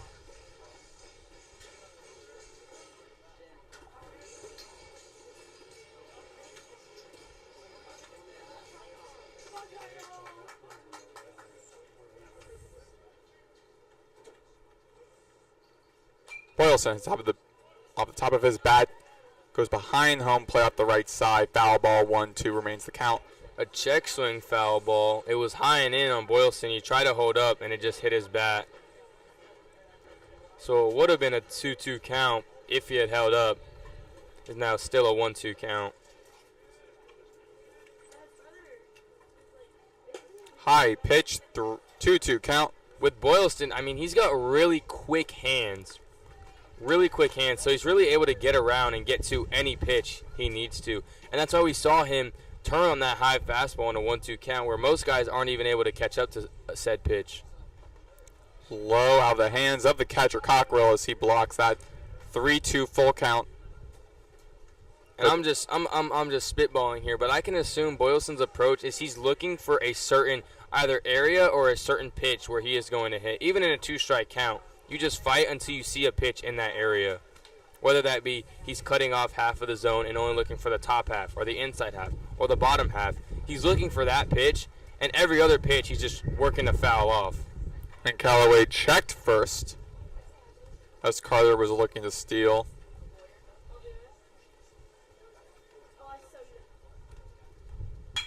Ooh, and Boylston rips it. with the ground ball, hits over to the left side, and Amato finally gets the ball. It goes out of his hands. That'll be a stand-up double for Boylston. And like I said, I'm pretty sure I was right. Boylston got a high fastball there, and I think his approach was, I'm looking for a pitch high that I can smoke. And he smoked that to Amato, so much so that Amato struggled to get the handle on it. And initially, Carter Brady was held up at second, which I thought he should have tried to get 3. But then after Amato struggled with the handling of it, it was an easy stand-up double, and Brady advances to third. And how about the true freshman, Maddox? Now 5 of 6 in his first 6 at-bats as a collegiate athlete. With First pitch, swinging. They'll go over to the right side, out, foul ball.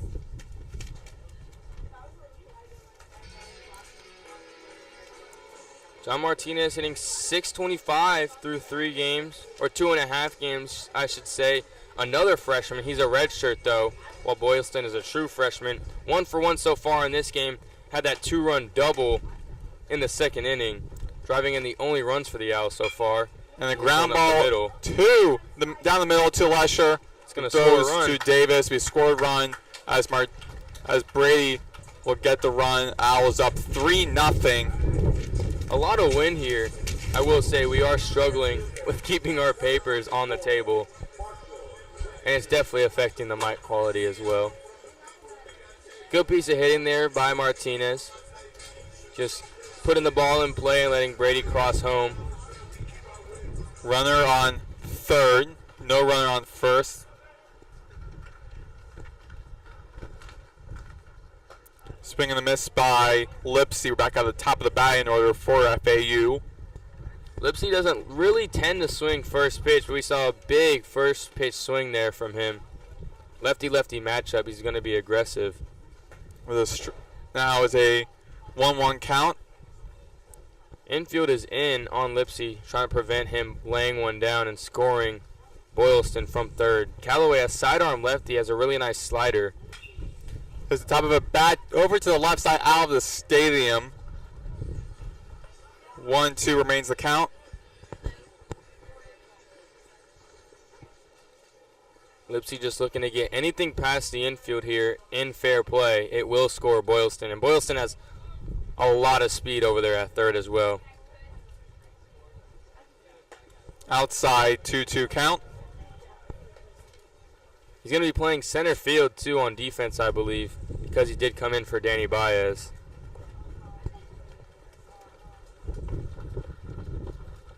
The wind is picking up here, so that could affect. Big swing and a miss by Lipsy, and he has struck out 2 outs. One more to go for Delaware's defense. Jake Dewar back at bat for FAU, the left-handed batter, the junior, batting .364. It's very hard for these lefty hitters to get a hold of Callaway's pitches, simply because it's so sidearm. There's so much sidearm action, especially on the off-speed.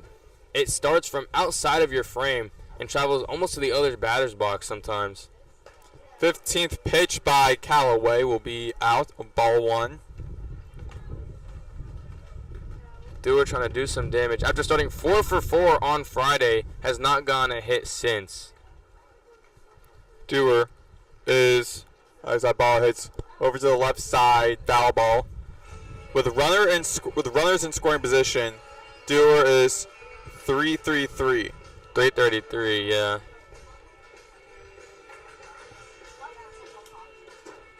Still has a .417 on base percentage.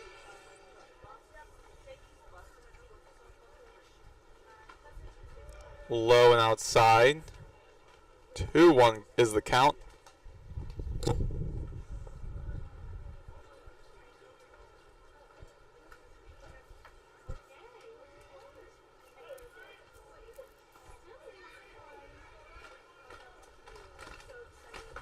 High outside, 3-1 count. Dewar now in a hitter's count here.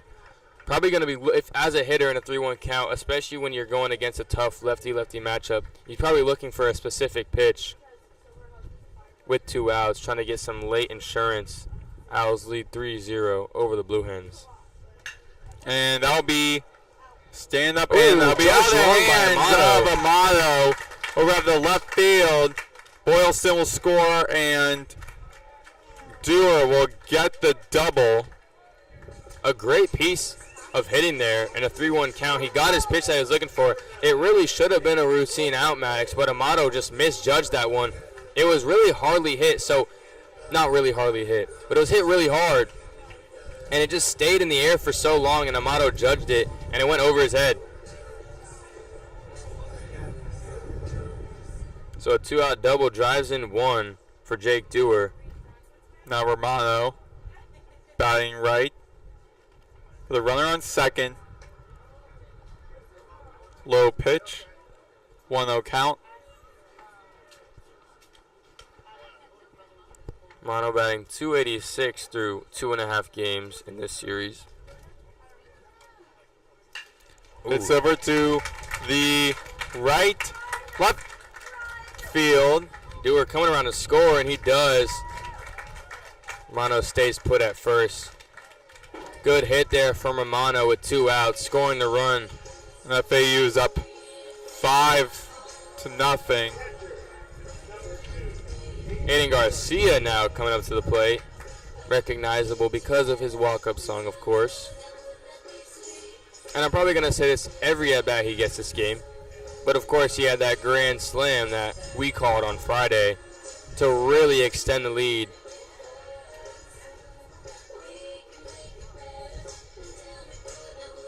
And I believe he hit that one off a lefty, too, if I'm not wrong. So, some good reverse splits there from Aiden Garcia to start off the season. See if he can keep that up. Swing and a miss by Garcia. 0-1 count. Garcia, a very aggressive hitter. He does swing on a lot of first pitches.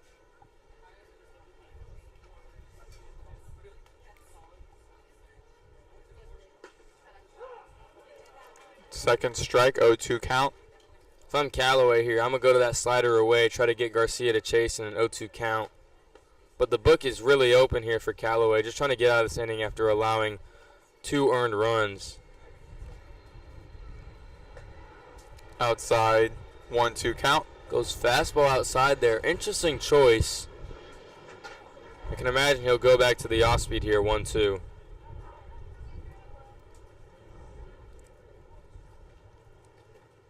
The Owls with 3 runs here at the bottom of the 4th.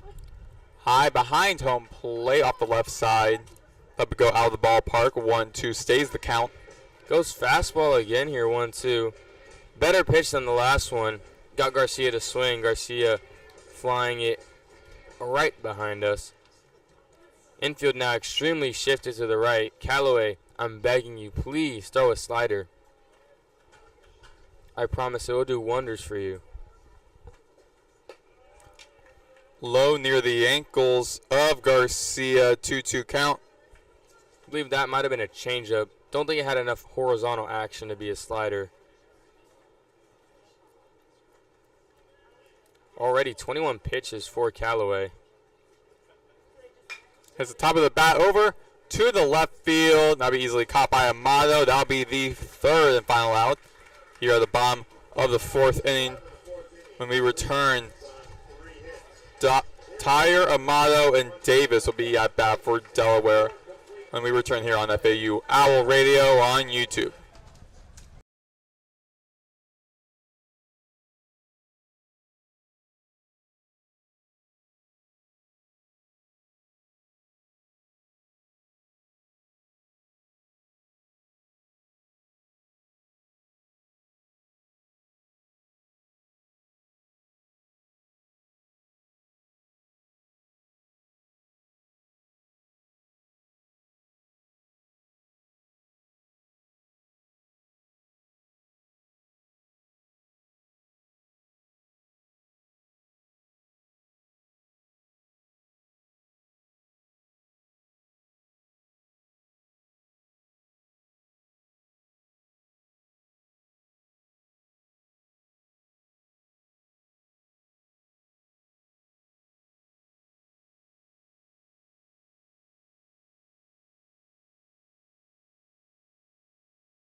Back here on FAU Owl Radio on YouTube, Maddox, Greenberg, Brayden, Pyle, FAU up 5-0 as they had a strong bottom of the 4th as they went on 3-0 run. Now stepping up to bat for Delaware here at the top of the 5th. It will be Jackson Tyre.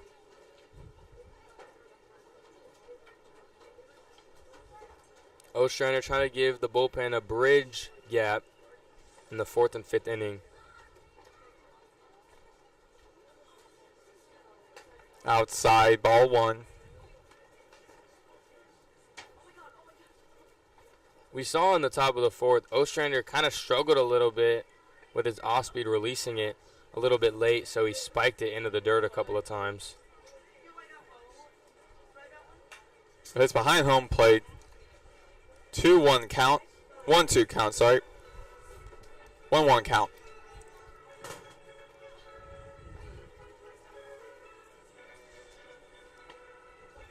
Boylston's playing left field. Lipsy moves to center, and Dewar is in right.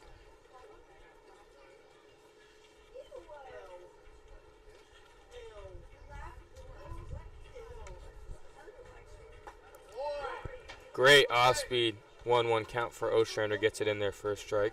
1-2 is the count. Tyler with a 200 batting average. He's on the bottom of the batting order for Delaware. Owls haven't gotten a K since the first 4 batters were retired by Littman. See if Ostrander can get one here. Low pitch, 2-2 count. It is a testament to these Blue Hens, though. They've been a lot more disciplined in this game than the first 2. As you saw in the first game, I believe they had, 15 strikeouts that we called, with Trey Beard having 10. And I know yesterday, Tyler Murphy had about 7 Ks in 5 innings of work. And that will be another strikeout for, that'll be a strikeout for Ostrander. First since, like I said, Littman struck out 4 batters. Last strikeout was in the 2nd inning. So the first strikeout in about 2.5 innings for the Owls. Owls themselves have only struck out twice. Blue Hens now up to 5. Left fielder Andrew Amato.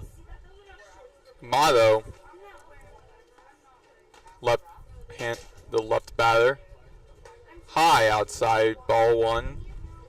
Ostrander really struggling to get on top of his curveball. It's been a little bit wild here. See if he can get that together. That was his 11th pitch.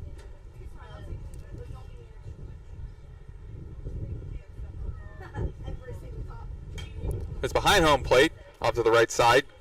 1-1 count. Wind's starting to really pick up here. It's a nice breeze, though. I believe it's like, 80 degrees, you would say?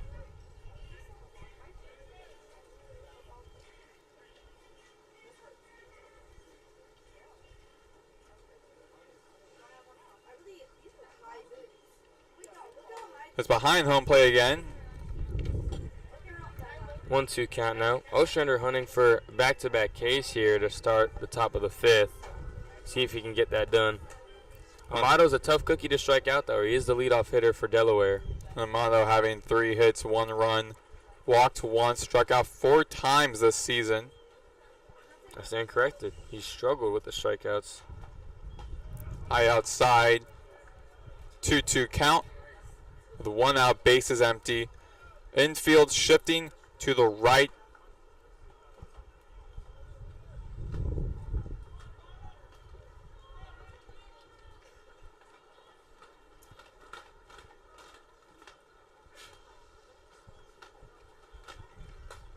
Close to Amato. Inside pitch. Yeah, It's a bit of the jersey. Yeah, he dodges that.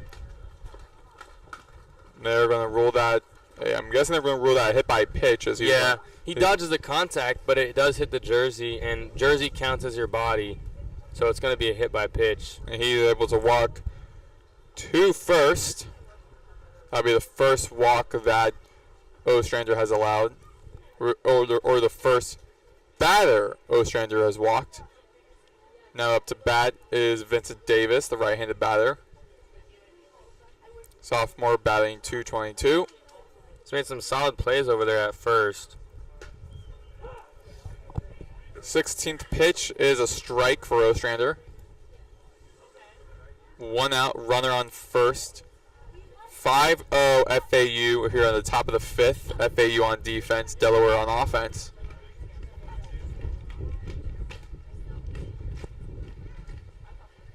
Ostrander with the windup. Hit up off the top of the bat by Into the grass Davis. area. And that's going to go over to the right side, out of the field of play. Foul ball, 0-2 remains the count. Ostrander jammed Davis there, 0-2. Arsenal's open here again, 0-2. Pitcher's choice. Might go changeup, trying to get the strikeout. Changeup low here could also be a double play threat as well. It's off the top of it, bat over to the right center field, And great catch Oh, by great catch. Dewar. Getting it in. Right Oh, at- the double play doesn't quite get there. Wow. Yes, it was short to Millen as Davis able to get first. As Amato is actually no, I believe Amato is Davis is out. Amato's staying at first. Yeah, it was a great job by Jake Dewar tracking it and made contact with the wall. I guess that's what Ostrander gets for not listening to me. He should have gone off speed there. Davis was obviously ready for the fastball. Jake Dewar doing a good job bailing out his pitcher. He definitely owes him drinks after this game for that catch. But now 2 outs. Almost got the double play as well there, Maddox. Just didn't have enough arm to get it to first in time. Amato doing a good job to get back. Now up to bat is Graber.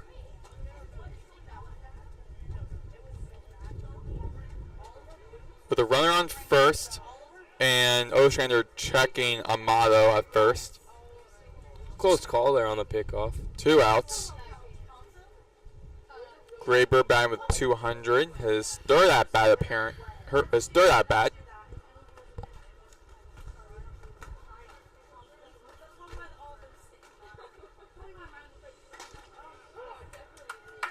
Strike one. Good fastball on the outside part of the plate to the 3-hole batter. So dangerous hitter in Graber. One of the best hitter on this Blue Hens roster.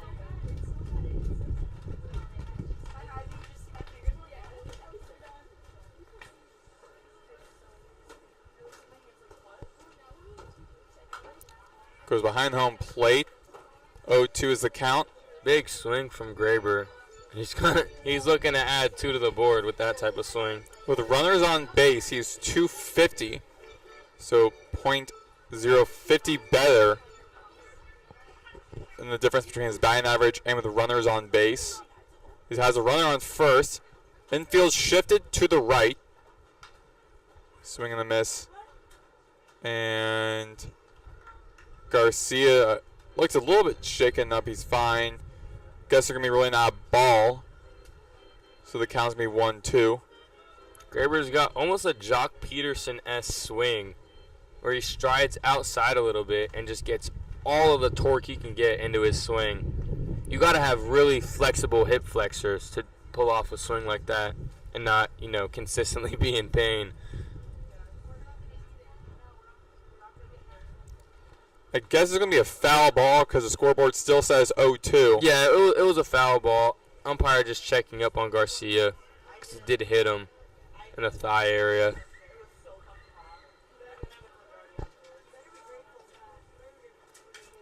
That's behind home plate, another foul ball, 0-2, runner on first. 5-0, FAU up.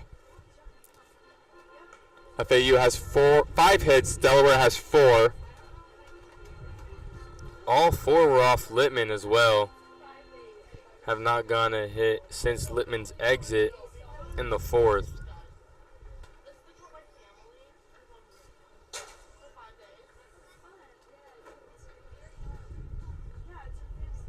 Ostrander with the pitch. Ooh. Behind home plate, and Drop third strike swinging. yeah, and he'll in the be inning.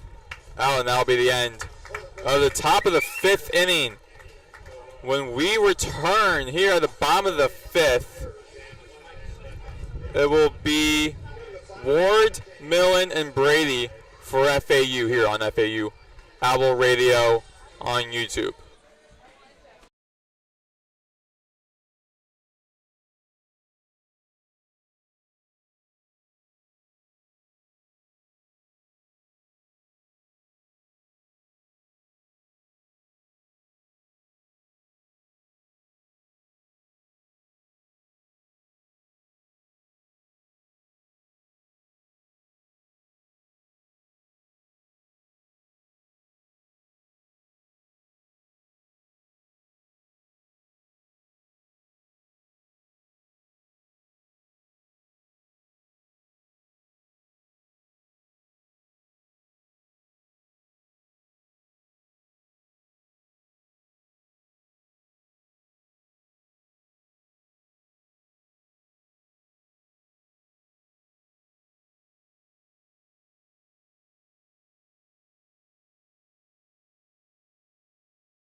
Back here on FAU Owl Radio on YouTube, Maddox, Greenberg, Brayden, Pyle, 5-0 FAU up. They're back on offense here at the bottom of the 5th inning as Patrick Ward, the center field, the second baseman for FAU, the right-handed batter, who's batting 500, that bad now for FAU. Went 4 for 6 yesterday, 0 for 2 today. And I got hit behind home plate. 0-1 is the count. Pat Ward can definitely do some damage against a guy like Callaway. Doesn't throw too much speed and velocity in his fastball, and he has a lefty-righty matchup as well. Oh, and there, I called it. It's over to the left center field. Has the ground be caught by Tyre. Fielded by Tyre. Yeah, be a single as Ward is at first. Jake Millen. Callaway could definitely struggle here. He's got Ward, Millen, Brady, Boylston, and Martinez, all of which are righties. Millen being a switch hitter, of course, batting .556. But Callaway could find himself in a hole, and obviously Pat Ward getting on base to lead it off is not a good start. Millen, one of 3 players for FAU the other day who had 4 runs. And Right down the line. Right down the line, over to the left side. That goes all the way to the corner Ward of the running stadium. third. And Ward circles third. He's going home. And that'll be a fielded double with a run that led to 3. I don't want to say I called it or I told you so, but I kind of did. You know, we have 5 straight righties batting for the Owls, and Callaway isn't really, you know, an overpowering guy from the left-handed side. He's more of a finesse guy to get lefties out. So when you have a bunch of righties in a row that hit fastballs very well, especially when you don't have an overpowering fastball, it's very easy for him to get hit around. And now a dangerous hitter in Carter Brady, who has power but hasn't really shown it in these last 2 games. Owls up 6-0, 7 hits compared to Delaware's 4. And with Brady, the right-handed batter. Callaway sneaks in a fastball there for a strike. 0-1 is the count. Boylston on deck. It's 5 for 6 in his last 6 at-bats over the last 2 games. Low pitch to Cockrell. 1-1 count. Runner on second in scoring position. Good block there from Cockrell. I will tell you, catchers, their hardest or most annoying pitch to block, or just field in general, is a spiked fastball. So good job there from Cockrell to stay in front of it. Another low pitch by Callaway. 2-1 is the count. Hitters count here for Brady. He'll be swinging for sure.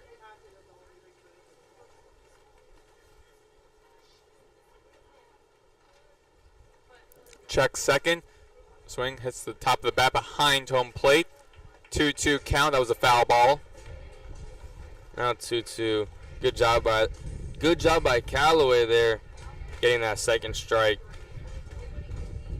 If I were Callaway, I'd go to that slider inside. Try to get a strikeout here on Carter Brady. And that'll be a full count. That was a little bit low, 3-2. Brady's been walked and hit by a pitch. Looking for one of those here. But I doubt he wants to get hit by a pitch again. A walk or a hit would be ideal here for Brady and the Owls. It's high over to the right center field. That's going to be easily caught by Tyre. Runners now on first and second for Boylston. Runner on second, Millen didn't tag up, so still just stranded at second. Runner in scoring position with 1 out as Brady flies out to Tyre. Boylston, who the other day had 3 runs, 4 hits, in his debut for FAU. And if I'm Callaway here, I would throw straight off speeds. We've seen Boylston absolutely smoke fastballs, and like we said, Callaway does not have an overbearing fastball, so I'm going to go slider changeup if I'm Callaway. Low pitch was a changeup. Yeah, low pitch 1-0 is the count. Boylston already had 1 hit and 1 run. His first hit was a double. Yeah, pinch hit for Danny Baez. Low 2-0 count. Apparently that was actually previously was an out because there's no runner on first. So still runner on second, runner in scoring position. And the pitching coach for Delaware, Daniel Sweeney, heading to the mound and have a word with Andrew Callaway. Brayden, what do you think Sweeney is telling Callaway right now? Honestly, if I were him, I'd be like, I don't know how you're going to do it, Callaway, but you got to do it. But in reality, he's probably telling Callaway to rely on his off-speed, especially with these next two batters, Boylston and Martinez, being absolute fastball crushers. He's probably telling Callaway to just lean on his best pitch, which is a slider. Sidearm slider is an absolutely devious pitch as a lefty to throw. He's just probably telling him to get it under control, which is a lot easier said than done. Quick mound visit for Sweeney in Delaware. Might have to try and sneak a fastball in the zone here to get it to a 2-1 count, though.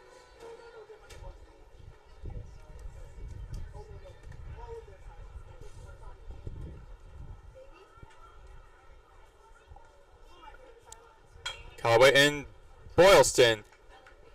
It's a ground ball foul off the left side, 2-1 count. He did get a fastball and he fouled it off, so it is just a strike. Callaway in a decent spot to get Boylston out here in a 2-2 count with one out. Check second. Throws Boylston. His over to the left center. That will be a RBI single for Boylston. And that results in Millen getting to home plate. 7-0 FAU up. I mean, can we just talk about Boylston for a second? I mean, he's a dual sport athlete, so already, you know, exceeding expectations as an athlete overall. And now he's 6 of 7 to start his collegiate baseball career. I mean, this guy is really impressive. He'll probably be a 4-year starter for the Owls in years to come, as that will be it for Callaway. Callaway going an inning and a third, giving up 6 hits, 4 runs, only with 1 strikeout, gave up 3 doubles on 40 pitches thrown. So really not what you want to see at all if you're the Blue Hens. Pitching change for Delaware when we return on FAU Owl Radio on YouTube.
Back here on FAU Owl Radio on YouTube, Maddox, Greenberg, Brayden, Pyle here.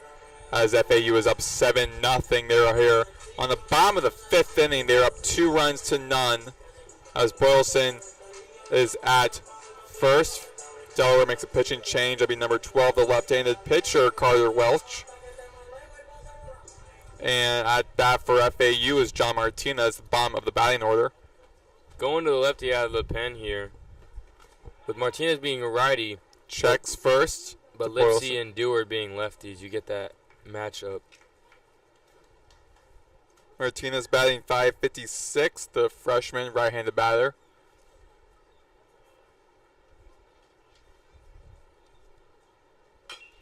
And a hit behind home plate. Off the left side, 0-1 count. Boylston a threat on the bases with his speed. Wouldn't be surprised if he tries to swipe second here.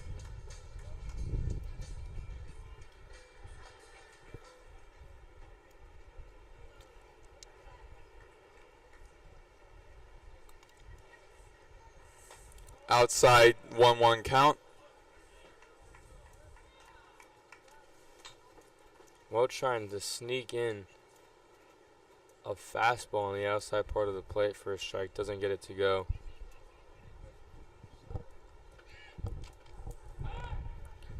Checks first again.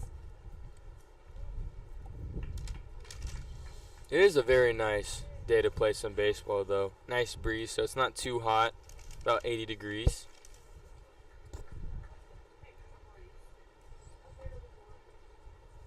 Low outside, 2-1 count. With the runners on base, Martinez is 600.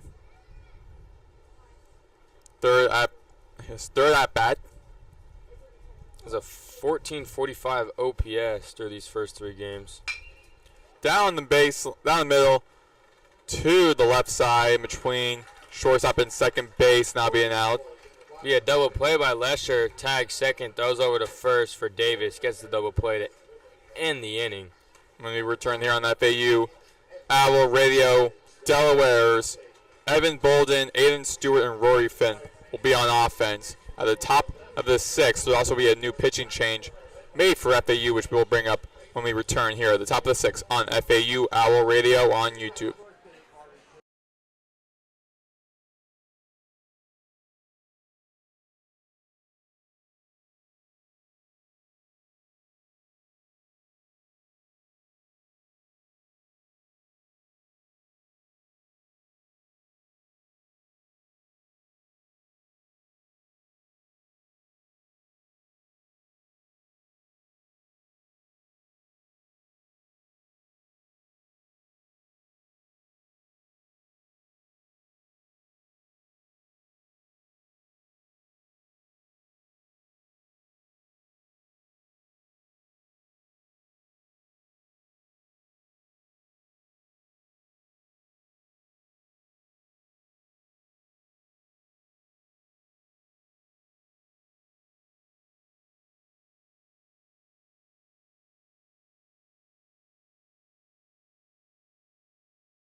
Back here on FAU Owl Radio, Maddox, Greenberg here along with me is Brayden, Pyle. Here at the top of the 6th, pitching change for FAU. Carter Holhes, number 32, the right-handed pitcher, graduate from Cary, North Carolina, the UNC Wilmington transfer. The other graduate I mentioned earlier, the other graduate in the bullpen for FAU. And Evan Bolden, the right-handed junior, batting 200, is 0 for 2 today, is at bat.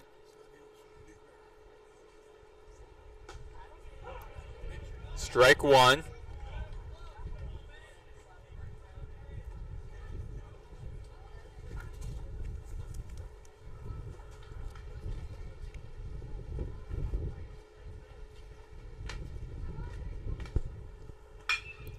Hits down the middle. Ooh, And- good play by Martinez. Yeah, That's from short. Martinez to Millen, recording the first out as Bolden is out. Infield was shifted to the left there. Martinez at short had to make the play nonetheless. Off-platform throw to first was on time and accurate for the out. Stepping up to bat for Delaware is Stewart. Carter Holges, 6'6", 230. Someone get this man on the FAU basketball team. Interesting enough, he is majoring in artificial intelligence here at the FAU. Didn't even know we have a major for that. Of course Strike there's two. a major for that nowadays. It's 2025. Of course there's an artificial intelligence major. 8 hits for FAU, 4 for Delaware. 7-0 FAU up. 1-1 count.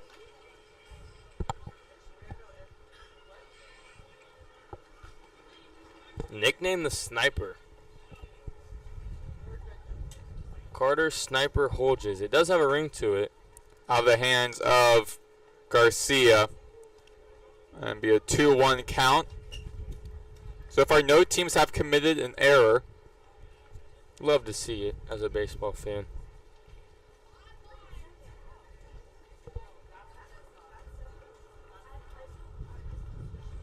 And Softly hit to Ward at yeah, second. Stewart able to hit. And that was towards Ward.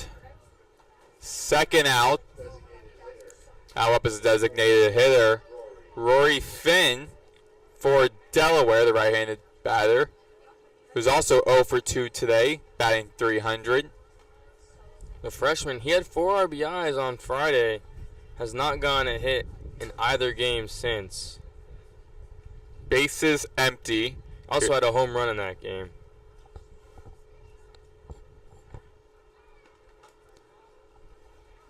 A little too high. Ball 1. This season, 3 hits, 2 runs, 4 RBIs, 4 strikeouts today. 3 at bats with 1 strikeout. And yeah, 1 strikeout and ball 1 be 1-1 count. Been batting .300, so 3 hits and 10 at bats. Pretty solid until you realize that 2 of those hits were in the first game, and he's kind of been ice cold since Friday. 0 for 2 in this affair today. Hole just trying to make him 0 for 3 with 2 quick outs from the Sniper. 1-2 count. Almost gets him a swing, 2-1 count. From my vantage point, it looked like it was going to be a strike. A little bit high and in. Almost got Finn to swing. Finn just held up in time, make it a 2-1 count. Low. Ball 3. 3-1. count. 3-1-2. 3 balls, 1 strike, 2 outs.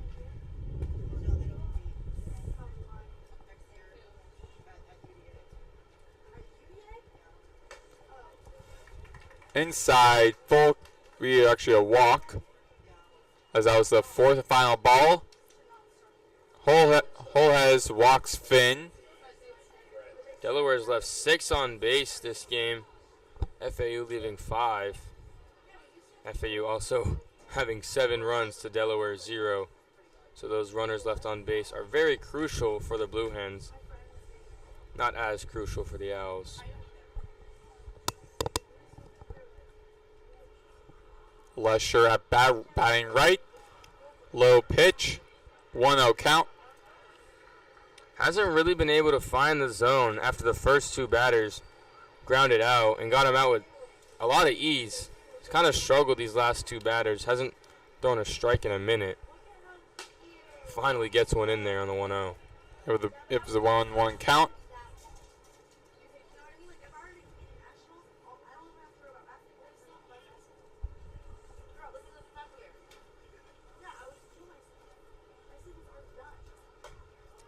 High and inside, 2-1 count.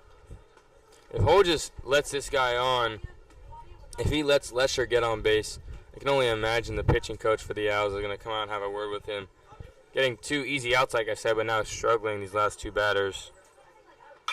And hits down the ground over to Ward, who goes to the pitcher, Holges, who moved over there to first. Good job by Holges ranging over there. As a first baseman, Millen tried to make a play on it. Ultimately ended up going to Ward. And an easy toss to Holges at first for the last out of the inning. Yeah, it's a quick out. When we return here for FAU Owl Radio, the Owls will be back on offense at the bottom of the 6th as Lipsy, Dewar, and Romano be at bat here on FAU Owl Radio on YouTube.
We're back here on FAU Owl Radio. Maddox, Greenberg, Brayden, Pyle.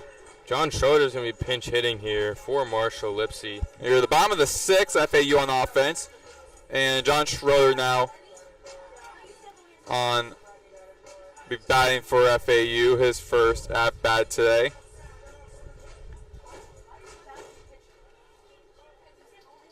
Batting right. Schroeder hasn't gotten a hit in 2 games. Now goes high. That'll be a foul ball up to the right side out of the ballpark. Schroeder, the senior from Lakewood Ranch, Florida. One of 3 position players to start all 57 games. Last year he started 22 games as a catcher and 35 in the right field. And he ended that streak today. Yeah, we 1-1. Yeah, 1-1 is the count. But it kind of just shows the improvement that the Owls have made over the offseason, that a guy like Schroeder, who was a day-to-day starter in every single game, is now a pinch hitter in this one.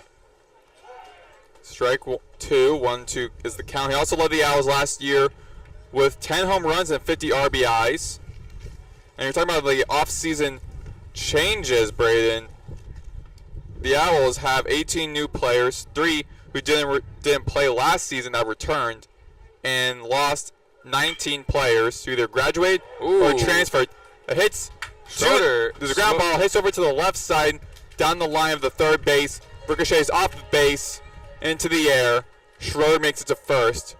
So Schroeder's first hit of the season, a little bit in unusual fashion. But yeah, Schroeder's played every single season with the Owls, now a senior.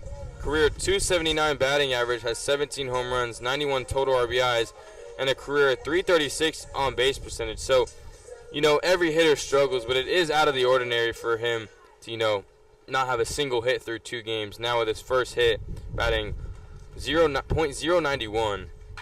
Welch to Dewar, who hits it high over to the left side of the ballpark. Hits the netting, foul ball. 0-1 is the count. You did say about midway through the second that we weren't going to see a home run, and it's looking that prediction is going to come true in this game. Haven't even really had any big threats of a home run so far. However, the Owls are up 7-0. And Dewar, left-handed batter, is the 1-1 count. Going against Welch, who's a left-handed pitcher. Outside, 2-1 is the count. After this, he's got Romano on deck and Aiden Garcia in the hole. He's got a righty because of the switch hitting Romano, and then another lefty. And after that, you got 5 straight righties for the Owls. It's a high over smokes one to to right field. the right field. That's going to be caught by Graber. And Schroeder tries to go second, thinks about it, returns back to first base. And first out at the bottom of the 6th for FAU. I thought I almost jinxed it there. Dewar, I mean, he smoked that one. Just too much wind, I think. He did miss it a little bit. He knew it off the bat that he just did not get enough of it, but it did get to the warning track, giving Welch a little bit of a scare there as a pitcher. Bringing up number 9, Nick Romano, who's 2 for 2 on the day, switch hitting junior.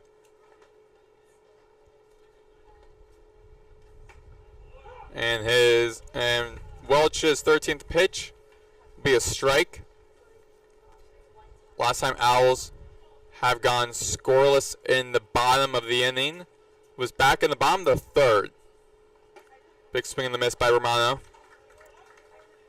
His first at bat was a hit by pitch. Then in the first inning he had a hit by pitch.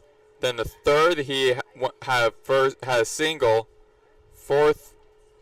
In the 4th inning he had a single as well as he hits the ground to third from Bolden to Davis. And it was a rolled foul before Bolden could field it. Oh, so the umpire blew it off. It's just going to be another pitch here. It was close to the line off the left side. Didn't get to it fast enough for it to stay fair. Had too much spin and rolled foul before Bolden could get to it. So Romano still fighting in this at-bat. Still down 0-2, though, with 1 out.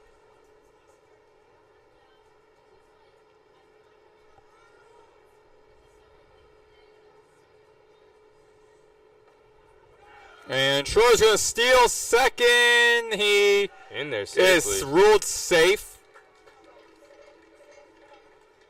Now I got a runner in scoring position as Garcia heading up to bat. Welch struck out Romano on that pitch as Schroeder stole second. 2 outs. Runner in scoring position at second. Owls up 7-0. Garcia has been pretty impactful for FAU. He and Millen both led the team with runs in their 9-4 victory over Delaware. Today he has been walked for this season. 2 hits, 2 runs, 4 RBIs, 2 walks, 1 strikeout, 1 home run. And flew out to left in the 4th after walking in the 3rd and grounding out to first in the 1st inning. 1-1 is the count.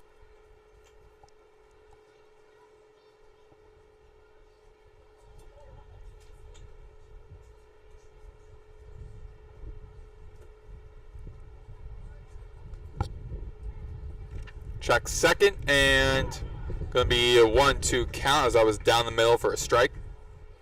Good slider there from Welch, getting in there for a strike. Trying to get out of the inning with no damage done.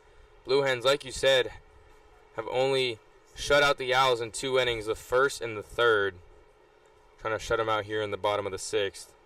Outside, 2-2 count.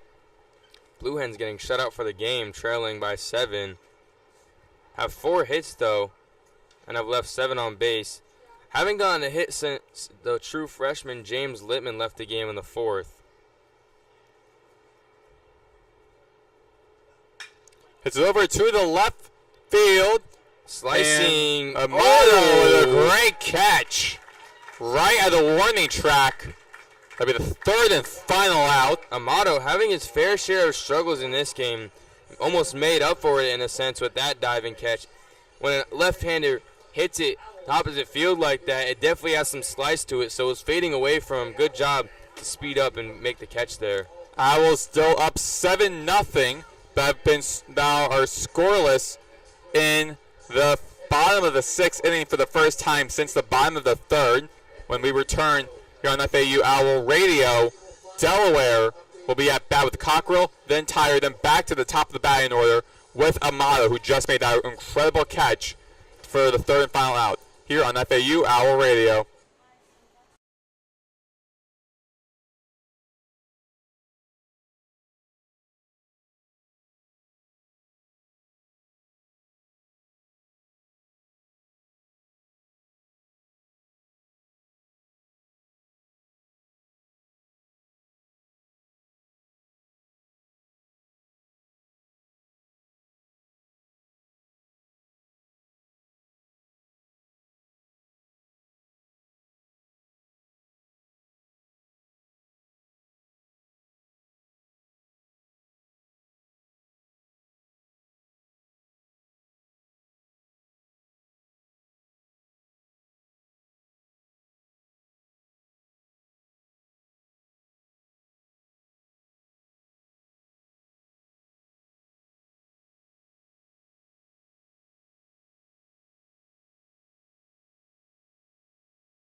Back here on FAU Owl Radio on YouTube, Maddox, Greenberg here along with me is Brayden, Pyle. FAU is up 7-0 here at the top of the 7th inning.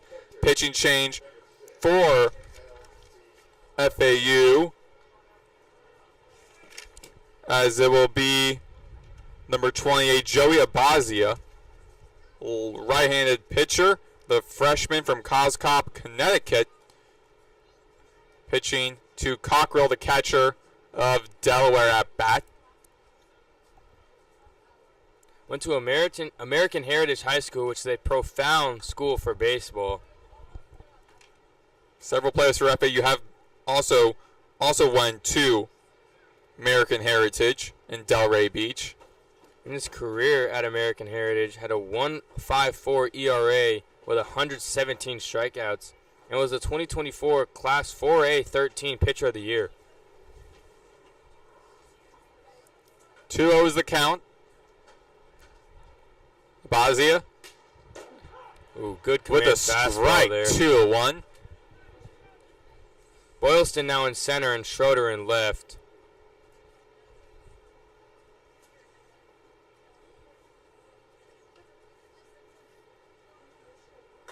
In the middle. So that'd be a little bit too high. 3-1 is the count.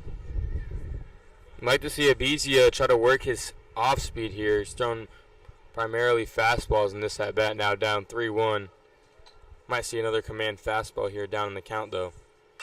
And Flare to Ward. Cockrell hits it over to the right field. However, it will be caught by Ward, who moved from second base all the way over to right field for the out. Pat Ward really has been dynamic this game. He's been all over the field for the defense. Back at bat for Delaware is Jackson Tyre. 1 out, bases empty.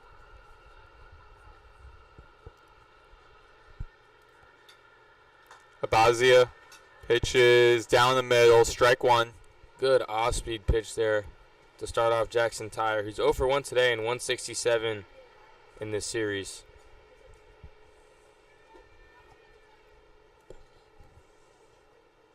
Swing and a miss early for the second strike. Yeah, Tyre was really early on that off-speed. Back-to-back off-speed pitches here from Abizia after really not going to them in the first at-bat. If he didn't swing, that would have been the ball.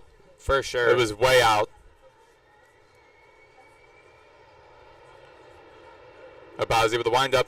Big swing and a miss, and 3 straight off-speeds for the K. Yeah, and Tyre will be struck out for the first strikeout by Abazia. 6'2", 210 true freshman. Getting his first collegiate strikeout under his belt. Now Amato hoping to extend the top of the 7th inning for Delaware. He made that ridiculous catch record the final out at the bottom of the 6th over at left field near the warning track. And high outside by Abazia. Ball 1. Abazia is 4 months younger than me. 18-year-old.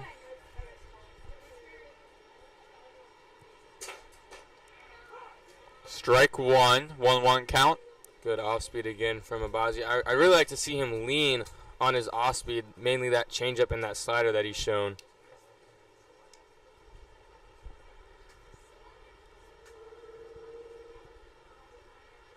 Low pitch, 2-1 count.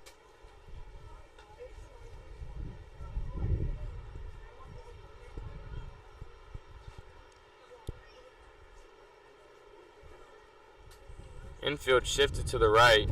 Martinez, the shortstop, the lone defender on the left side of second. And another strike, 2-2 count.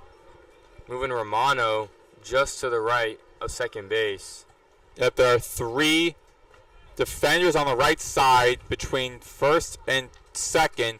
Meanwhile, only one, Romano, the lone defender. Martinez, Romano shifted over to play. Oh, that's Martinez. Just outside of second as Abizia gets another strikeout to end the inning with a command fastball.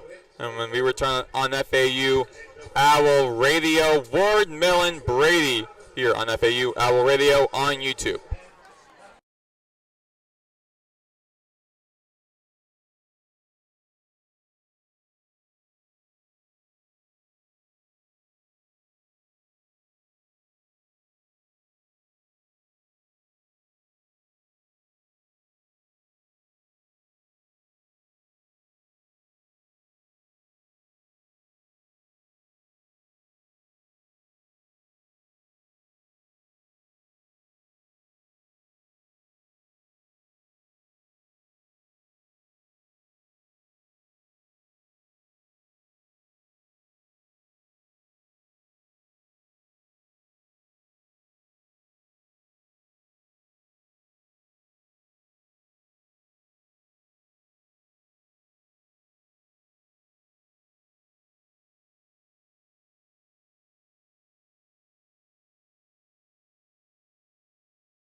Back here on FAU Owl Radio on YouTube, Maddox, Greenberg, Brayden, Pyle.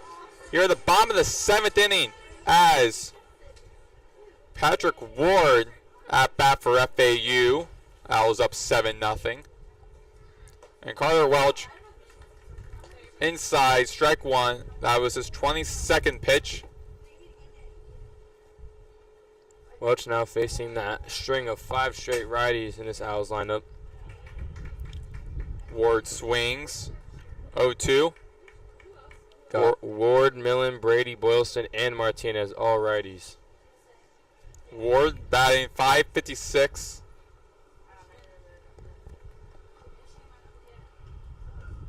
High pitch, 1-2 count.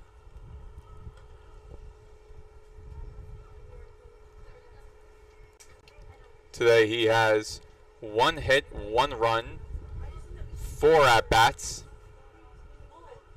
Batting .556 in the 2 games he's It's played. a high over to the left center field near the middle.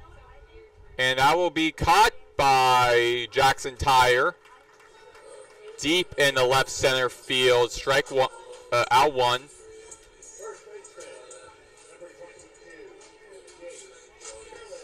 Jake Millen, the first baseman for FAU, back at bat, the switch batter, the senior. 1 for 3 today Owl batters in total are 9 and 26. That's a 346 overall. Been struck out 3 times with 4 extra base hits. With bases empty, strike 1.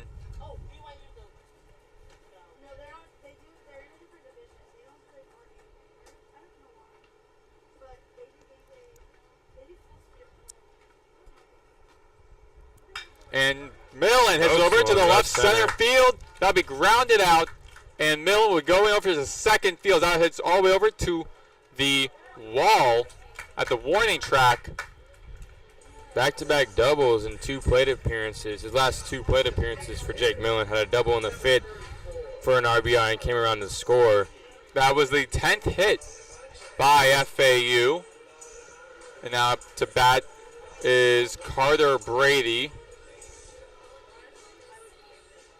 And now the head coach Al is now batting Mamula. 370 in this game. 10 of 27. The head coach Mamula heading to the mound be a pitching change. And when we return, we'll discuss who the new pitcher is for Delaware here on FAU Owl Radio on YouTube.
All right, back here on FAU Owl Radio, Maddox, Greenberg, Brayden, Pyle, FAU up 7-0 here in the bottom of the 7th. As Carter Brady at bat, the pitching change made for Delaware. That's number 37, the right-handed batter, Evan Lewis, outside for this first pitch. Ball 1. Evan Lewis, a redshirt junior. They're bringing in a righty to combat the 3 straight righties in Brady, Boylston, and Martinez, and Schroeder that are due up. And Millen. So Brady hits all the way over to the right field. That's going to be caught by Graber. And Millen tries to go steal third. He does. Millen tagging up from third. He had 2 outs. Runner now on third. And the red hot Boylston is coming up. Kyle Boylston having a phenomenal start to his collegiate career. Batting .857 this season. 7 at-bats, 6 hits, 4 runs, 5 RBIs. 3 of those are doubles, which is outstanding. 1 stolen base. Had a double in the 4th, came around to score. Single in the 5th with an RBI. And he's a positive 1,000 with runners in scoring position.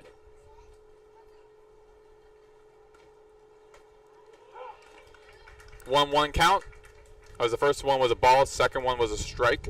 Lewis trying to get out of this inning with no extra damage done. But Boylston, like you said, has gotten a hit in every opportunity with a runner on. And there's a runner in scoring position right at third. And that was the outside 2-1 count. Also is, I believe, 6 for 6 or 4 for 4 in 2-out situations is Boylston. Batting 1,000 with a 2143 OPS, which is absolutely insane. High pitch, 3-1 count. Hitters count here. Boylston's looking for his pitch, getting ready to let it rip.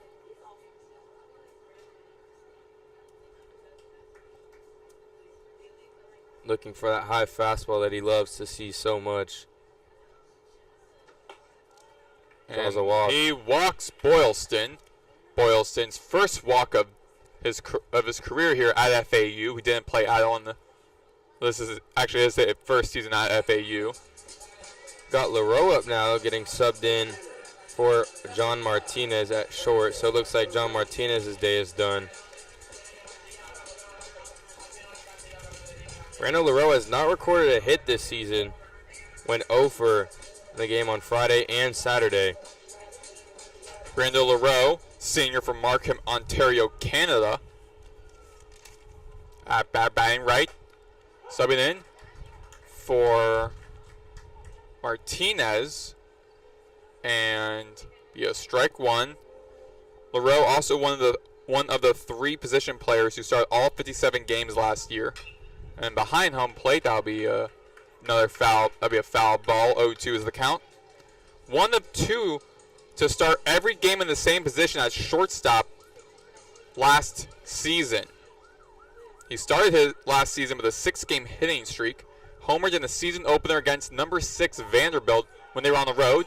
And Boylston going to try to steal second, has a return back to first, as that was a foul ball by LaRoe as that hit behind home plate. So you said he started off his career or his junior season last year on a 6-game hitting streak. Correct. Having quite the opposite start so far through 2 games, has not recorded a hit. And it's really been due to him being down in counts like this. He's gotten down 0-2, 1-2 counts. Yeah, and he has at 8 at-bats, this is his 9th, for 8 at-bats, 1 run, 1 RBI, 2 walks, 4 strikeouts, and only 2 stolen bases. Those 4 strikeouts really stand out. Boylston heads up play, steals second. Pitcher doesn't even care about it with 2 outs. Doesn't even know this. As LaRoe is over to the right field, and that's going to be a great catch by Greenberg, and that will do it here at the bottom of the 7th inning. So for the first time for FAU, back-to-back innings, not scoring a single run, and a new pitcher coming in for FAU as we come back here for the top of the 8th in FAU versus Delaware on FAU Owl Radio on YouTube.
Back here on FAU Owl Radio on YouTube.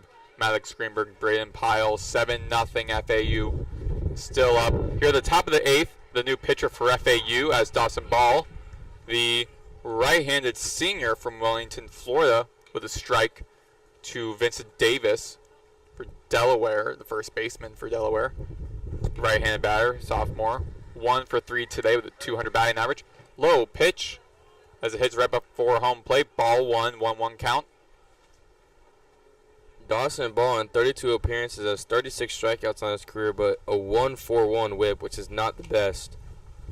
An 0-4 record. High pitch, 2-1 count. A lot of wind picking up here. It's a nice breeze, but not the best, commentary weather.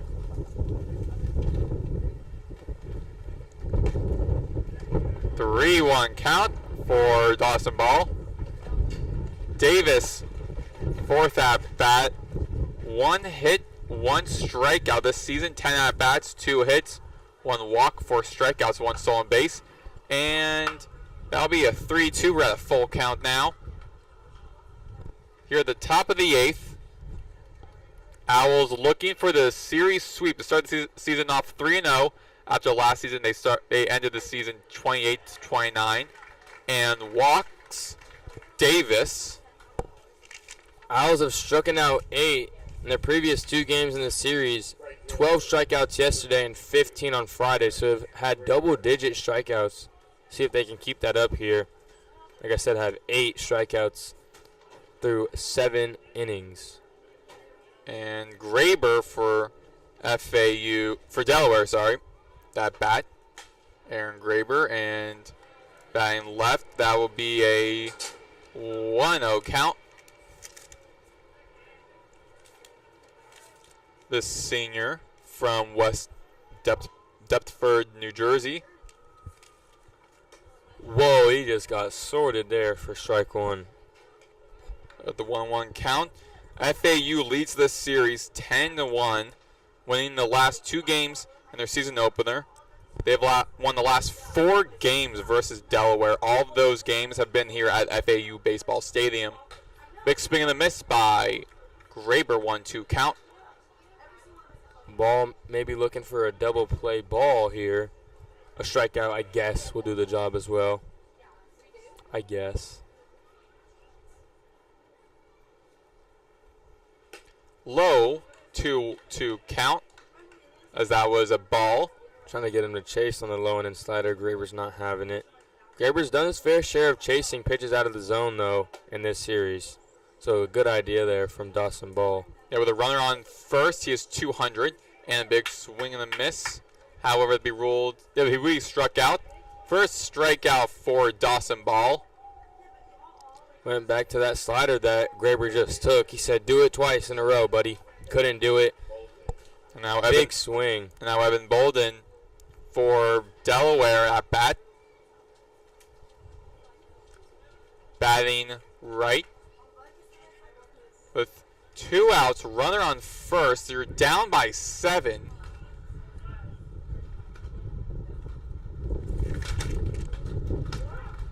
And be a strike 1. So Brayden, you're down 7 runs very late in the game. What would Delaware, if they have any chance of trying to get back into this game? If there is any chance, what do they need to do? Well, it's a very slim chance, and it probably won't happen now that they're down to their last 4 outs. But they just have to get the bats going. I mean, there's nothing you can do. You can pitch the best you've ever pitched, but if you can't get any runners on base and score those runners, it doesn't matter, especially when you're down 7. Yeah. The pitching has definitely struggled, especially in the middle innings, giving up 5 in the 4th and the 5th inning, 2 in the 2nd, and 10 total hits. But, I mean, they only have 4 total hits themselves and have left 7 runners on base. And he hits down the ground ball over by to the Good middle, and LaRoe is able to get it. And Ward tags the runner Davis, and that will be the 2nd out. Good range there from Brando LaRoe, being able to track that ball down, fielding it cleanly, and flipping it to Ward for the force out at 2nd. As now Davis just exchanges spots with Or I'm sorry, Bolden exchanges spots with Davis at first. Now 2 outs. Stewart, the left-handed batter. And low pitch right before him. Before his feet, be a ball 1. Stewart with a batting 143 to start the season. Not great. Only has 1 hit, and that was in today's affair. That 1 hit was a single. It was actually a double in the second. Sorry, double, yeah. 2-0 count. He's reached base twice, obviously via the double and a walk in the 4th. Grounded out to Ward in the 6th. Outside, 3-0 count. And man, I've been over this before, but the outfield gets so boring when there's just no action. When there's a bunch of walks or even some strikeouts and the ball just has no action in the outfield, it gets very boring. You have to conversate with yourself. Low pitch, 3. Okay. Walks. Stewart, that's something you don't want to see. And now McCormick heading over to the mound. Going to make a pitching change as Dawson. Ball walks. Yeah, I can imagine Coach McCormick just wants to get out of here and go to his house, Yeah. pick his feet up, maybe have a drink, have some lunch, obviously. It's 2:48. I haven't eaten lunch. I don't know if Coach McCormick has eaten lunch since he's been here at the field since probably about 10 in the morning. So he probably just wants to get this game up and over with, up 7 runs. And Dawson Ball is not making it easy for him. And with a pitching change, we'll be back here on FAU Owl Radio to discuss new pitcher for FAU when we return.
Back here on FAU Owl Radio here at the top of the 8th inning.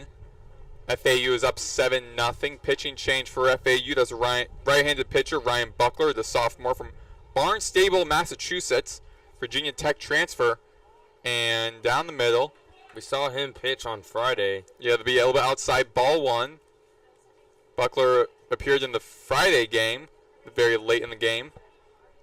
Gave up a 2-run home run, I believe, in that affair. 2 hits, only 2/3 innings pitched in that one. So looking to bounce back here. And he checks on Bolden, who's at second. Got a runner on first and second for Delaware. As Rory Finn, the designated hitter, the right-handed batter, is at bat.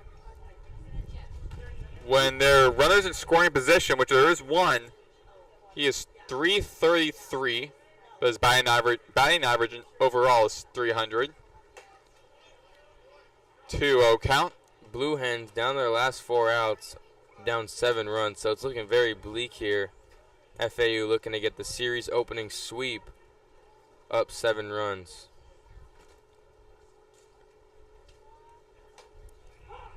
Strike one, be a 2-1 count.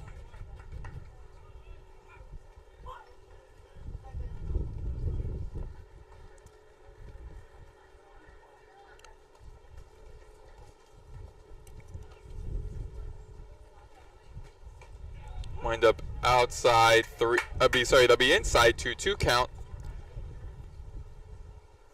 An overall great, team affair today for the Owls, looking to get obviously the series sweep, but no one really stands out insanely in this game. It was just an overall team win, everyone pitching in and doing their part.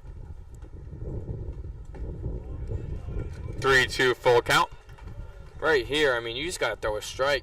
These last couple pitchers, obviously Buckler and Ball, they just need to find the strike zone. You can't let them, get runners on base without proving why they should be on base. You got to pitch for contact. And both runners steal second and third. As Finn was walked, he goes up to first. And something you don't want to see, even after you're making a pitching change, Brayden, is when your new pitcher comes in and he now has bases loaded, as would be a good situation for Brett Lesher. Buckler is probably losing Coach McCormick's trust after giving up 2 RBIs and 2/3 of an innings pitched on Friday. And Lesher hits it all the way to the left center. And Boylston will be catching out of the warning track. And that will stop any effort by Delaware of trying to get some points on the board. And that will end the top of the 8th inning. When we return, the Owls will be starting offensively at the bottom of the 8th. Be Schroeder, then Dewar, then Romano. Here on FAU Owl Radio.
Back here on FAU Owl Radio, Maddox, Greenberg, Brayden, Pyle, the bottom of the 8th, as FAU and John Schroeder stepping up to bat, playing his walk-up song, a Kendrick Lamar song, and Schroeder batting right. We're going up against Evan Lewis, the right-handed pitcher for Delaware. Delaware had bases loaded at the very end, but had a final out, and they could not score at all. That was a ball to Schroeder. Unless a miracle occurs here, these will be the last couple at-bats that the Owls get, trying to stat pad a little bit. Schroeder just now getting his first hit of the season, his last at-bat, singled to right field. 2-0. Or singled, actually, he hit it off the third base line. 2-0 is the count. And his only at-bat today, 1 hit. FAU batters today are 10 for 29. Meanwhile, Delaware is 4 for 26. 3-0. Lewis about to walk Schroeder. 5 extra base hits for FAU. 3 strikeouts for FAU. 3 batters walked. Meanwhile, Delaware has 7 batters walked. 9 strikeouts and 1 extra base hit. As be a 3-1 count.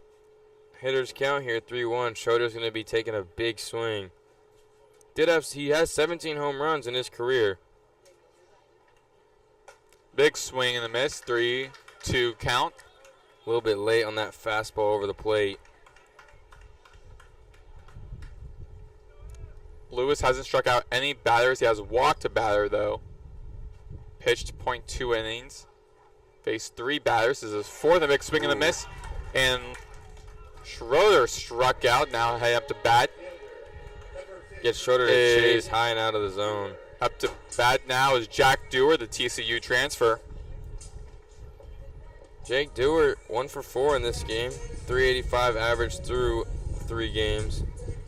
Has 5 hits. Hasn't struck out this season so far in this series. Has a double and a walk with 3 RBIs so far. And the left-handed batter, Dewar, will be a ball 1. Batting .385 this season.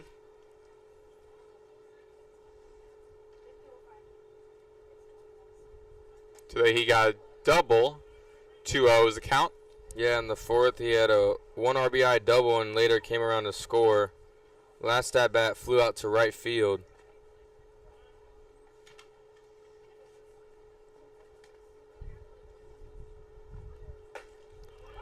Strike 1, 2-1 is the count with 1 out. Lewis now up to 17 pitches, has a strikeout and a walk, no hits or runs given up. Romano on deck for FAU, and Dewar hits the down to the right middle into the direction of Stewart, who throws to the first baseman Davis. He gets a second out. Now Romano batting .333, the switch hitter, 2 for 3 today at bat. Batting left.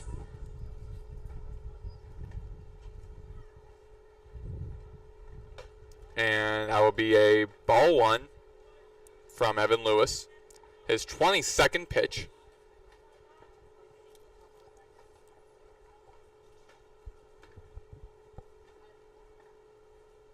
And low. 2-0 is the count.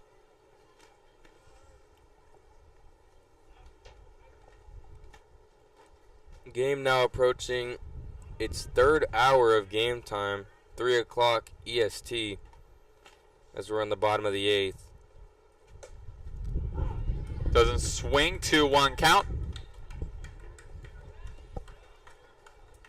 Could very well be the last batter for the Owls if Romano can't get on base here for the opening series. A great overall series from the Owls. High outside. Be a 3-1 count. Great pitching in the first game, allowing 4 runs. Even better pitching in the second game, piggybacking off of Tyler Murphy's amazing start, 5 innings pitch, only allowing a run with 7 strikeouts. And hits high to the left side. It'll be a foul ball that's going to be entering the stand. No, it won't be. Behind the Delaware dugout. And that'll be a foul, be a full count. This is a great opening series from the Owls. It was an all-around effort, and it's what I wanted to see personally coming in. I wanted to see more pitching and hitting consistency, and we've gotten both of that, especially with the pitching. Today, they're, upholding a shutout right now, and yesterday only allowing 1 run as Dewar or Romano gets hit by a pitch. But like I said, last season it was very frustrating to watch the pitching for the Owls just fall apart in games, whether that be early in games or late in games. And a lot of the times the Owls have to come from behind and get wins. And a lot of the time they'd come up short. And in the season, 28 and 29. But this season, I'm definitely a lot more hopeful, especially with the pitching staff. True freshman James Littman had a pretty solid outing, if I do say so myself. Jake Dewar, obviously, on Friday, had 10 strikeouts, giving up 2 runs in 4 innings pitched. Now Aiden Garcia, at bat, almost gets hit by the pitch by Lewis. Does get hit, they say. Oh, it would be a hit by a pitch. So back-to-back hit by pitches, and runners advance to first and second. Now hunting up to bat is Patrick Ward, who's batting the third team high on the, which is 500, and because of that, the head coach Mamula. It's gonna be the pitching coach. Pitching coach, who will be Daniel Sweeney, having a word with Lewis. Now, what do you think he's telling Lewis right now, Brayden? Just please get an out so we can go home and back to Delaware, because they are down 7 runs, and it's highly unlikely that they score 7 in the 9th inning when they haven't scored all game. So he's just like, yo, you are going to get your scholarship revoked if you can't get an out in the next 5 minutes, because I want to leave this place after going 0-3 in the series. But, Maddox, I want to ask you, what are your thoughts on the Owls' season opening series against Delaware overall as a team? I mean, I think they looked very impressive, but I mean, also, granted, Delaware, FAU has a huge edge over Delaware. It's more like an easy win, kind of get me up to start the season, because they ended their season 28-29, their first season in the American Athletic Conference, and their last day of the season is when they qualified for the tournament. And then they went 2 for 2 in that tournament. So they want to try to bring some upside back to this program that has been pretty historical, and we'll bring up that a little bit more later on. But with Lewis outside 1-0. I wouldn't necessarily say these are easy wins. I mean, I think FAU's making it look easy, but it takes a lot to not only sweep a team, but sweep it in really just easy fashion. They're kind of blowing out Delaware, and Delaware is a team that made the college or the NCAA playoffs not just 2 years ago. So this is definitely a prominent program. They also have a College World Series under their belt as well as a program.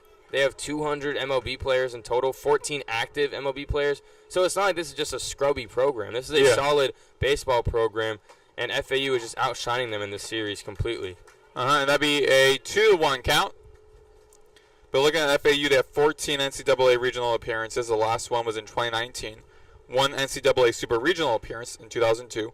6 regular season conference championships. 2 in the Atlantic Sun. 2 in the Sun Belt, 1 in the Conference 2 in the Conference USA, and then 2 postseason conference championships in 2004 in the Atlantic Sun, and in 2013 in the Sun Belt. It's also a very prestigious program, as Ward is walked, and now bases loaded for Millen, the switch hitter, senior, who batting the second best for the Owls today with .636. Looking over at Delaware's bullpen, there is no one preparing. No, and I don't think there should be. I mean, you literally need one more out.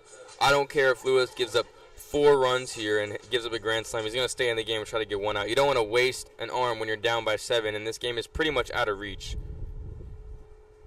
And swing and a miss by Millen. But best believe Jake Millen is trying to go yard here. He's trying to end this series with a bang, score some runs. His first time at bat with bases loaded this season. And with runners on base, he is .833. And with runners in scoring position, he's .750. And hits high over to the left center field. The wind pushes it over. More left. That'll be easily caught by Amato, who barely had to move. And that will be it at the bottom of the 8th when we return on FAU Owl Radio. LT Cockrell, Jackson Tyre, and Andrew Amato, who just caught that ball, be looking to try to keep this game going, keep Delaware's hopes of possibly trying to get a score or trying to get a win today. But very little hopes on there. However, they're trying to get something going and have one lot more opportunity here on FAU Owl Radio.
Back here on FAU Owl Radio on YouTube, Maddox, Greenberg, Brayden, Pyle. FAU is up 7-0 here at the top of the 9th inning.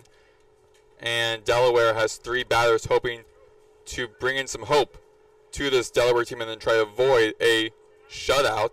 And catcher Cockrell, the junior right-handed hitter, who has not hit anything today, is kicking things off against Ryan Buckler, the right-handed pitcher for FAU. Blue Hens down to their last 3 outs, trying not to get shut out here. It'd be the first shutout of the series. Outside, ball 1. Blue Hens scored 4 on opening day on Friday, losing 9-4. And yesterday getting absolutely blown out 19-1.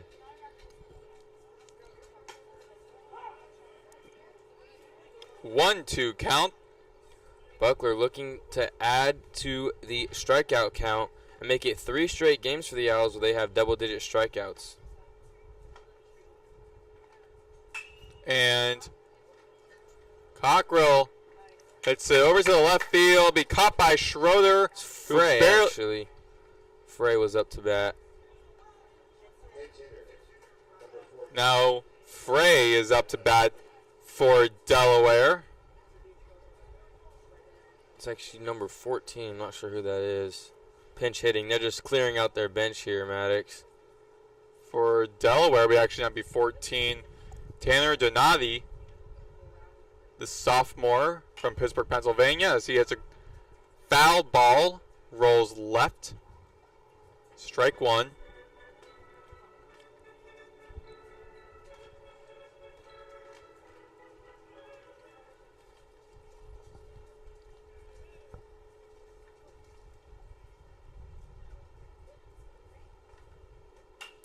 And again, hits over to the left side.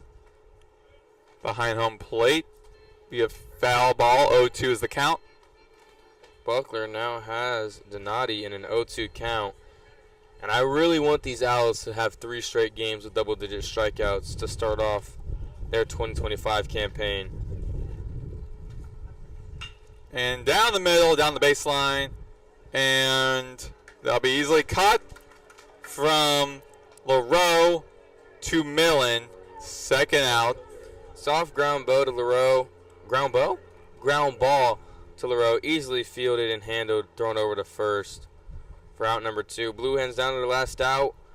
Looking like they're going to end the weekend 0-3 after an overall dominant performance from the Florida Atlantic Owls to start off the 2025 season. They're relying on their second top scorer in the batting order. That'll be Andrew Amato, the left fielder, who has a .273 batting average this season. So that is their second best. And first pitch swinging, foul ball. Yeah, it's directly adjacent to the home plate off the right side. That rolls in front of the Owls bullpen. So the Owls dugout, be 0-1 is the count. I know you're not much of a beach guy, Maddox, and you're also not much of a wind guy because you've had your fair share of woes against it. But it is a very beautiful day here. It is. 0-2 is the count. You wouldn't enjoy a nice beach day on a day like this? Nah. Really? No. I cannot believe you don't like the beach. It's ironic because I'm also from Florida, but I just don't like the beach. It's high, and that will be... It's going to go out of play. It'll be out of play, so luckily for Amato, he has one more chance. Has another chance. How many times would you say you've been to the beach in the last couple of years? Couple of years. Last 4 years. Ever since you got to college, how many times have you been to the beach? I've never gone to the beach at college, but my 4 years. You've never been to the beach here? Nah. What do you mean, nah? That's crazy. I'm not a beach person, so I'm not going to go to the beach, but definitely in the past couple of years, probably like 3, maybe 4 times. But if y'all could just see Brayden right now, he's just shocked right now. Over the summer, I probably go to the beach. Well, I have a pool at my house, but I probably go to the beach twice a week at least over the summer. Foul ball be going right into the Delaware dugout. There's so many remains 0-2. There's so many nice beaches in Florida too. Like, it's probably the best beach state, and I've to the second best beach state in California. I live there. Yeah. And the beaches here are I cannot believe you've been to the beaches a total of 4 times over the last 4 years. Did your family like the beach? Yeah, my family loves the beach, particularly my sister, but like I just don't like going to the beach. And it'll be a ground ball over to the first base, and that'll be caught by Millen. Hands it to Buckler, and that'll be the end. FAU wins 7-0 as they sweep Delaware.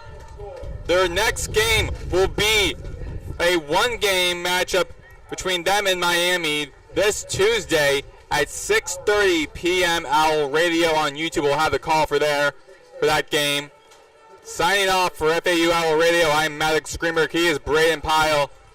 Have a good night, everybody.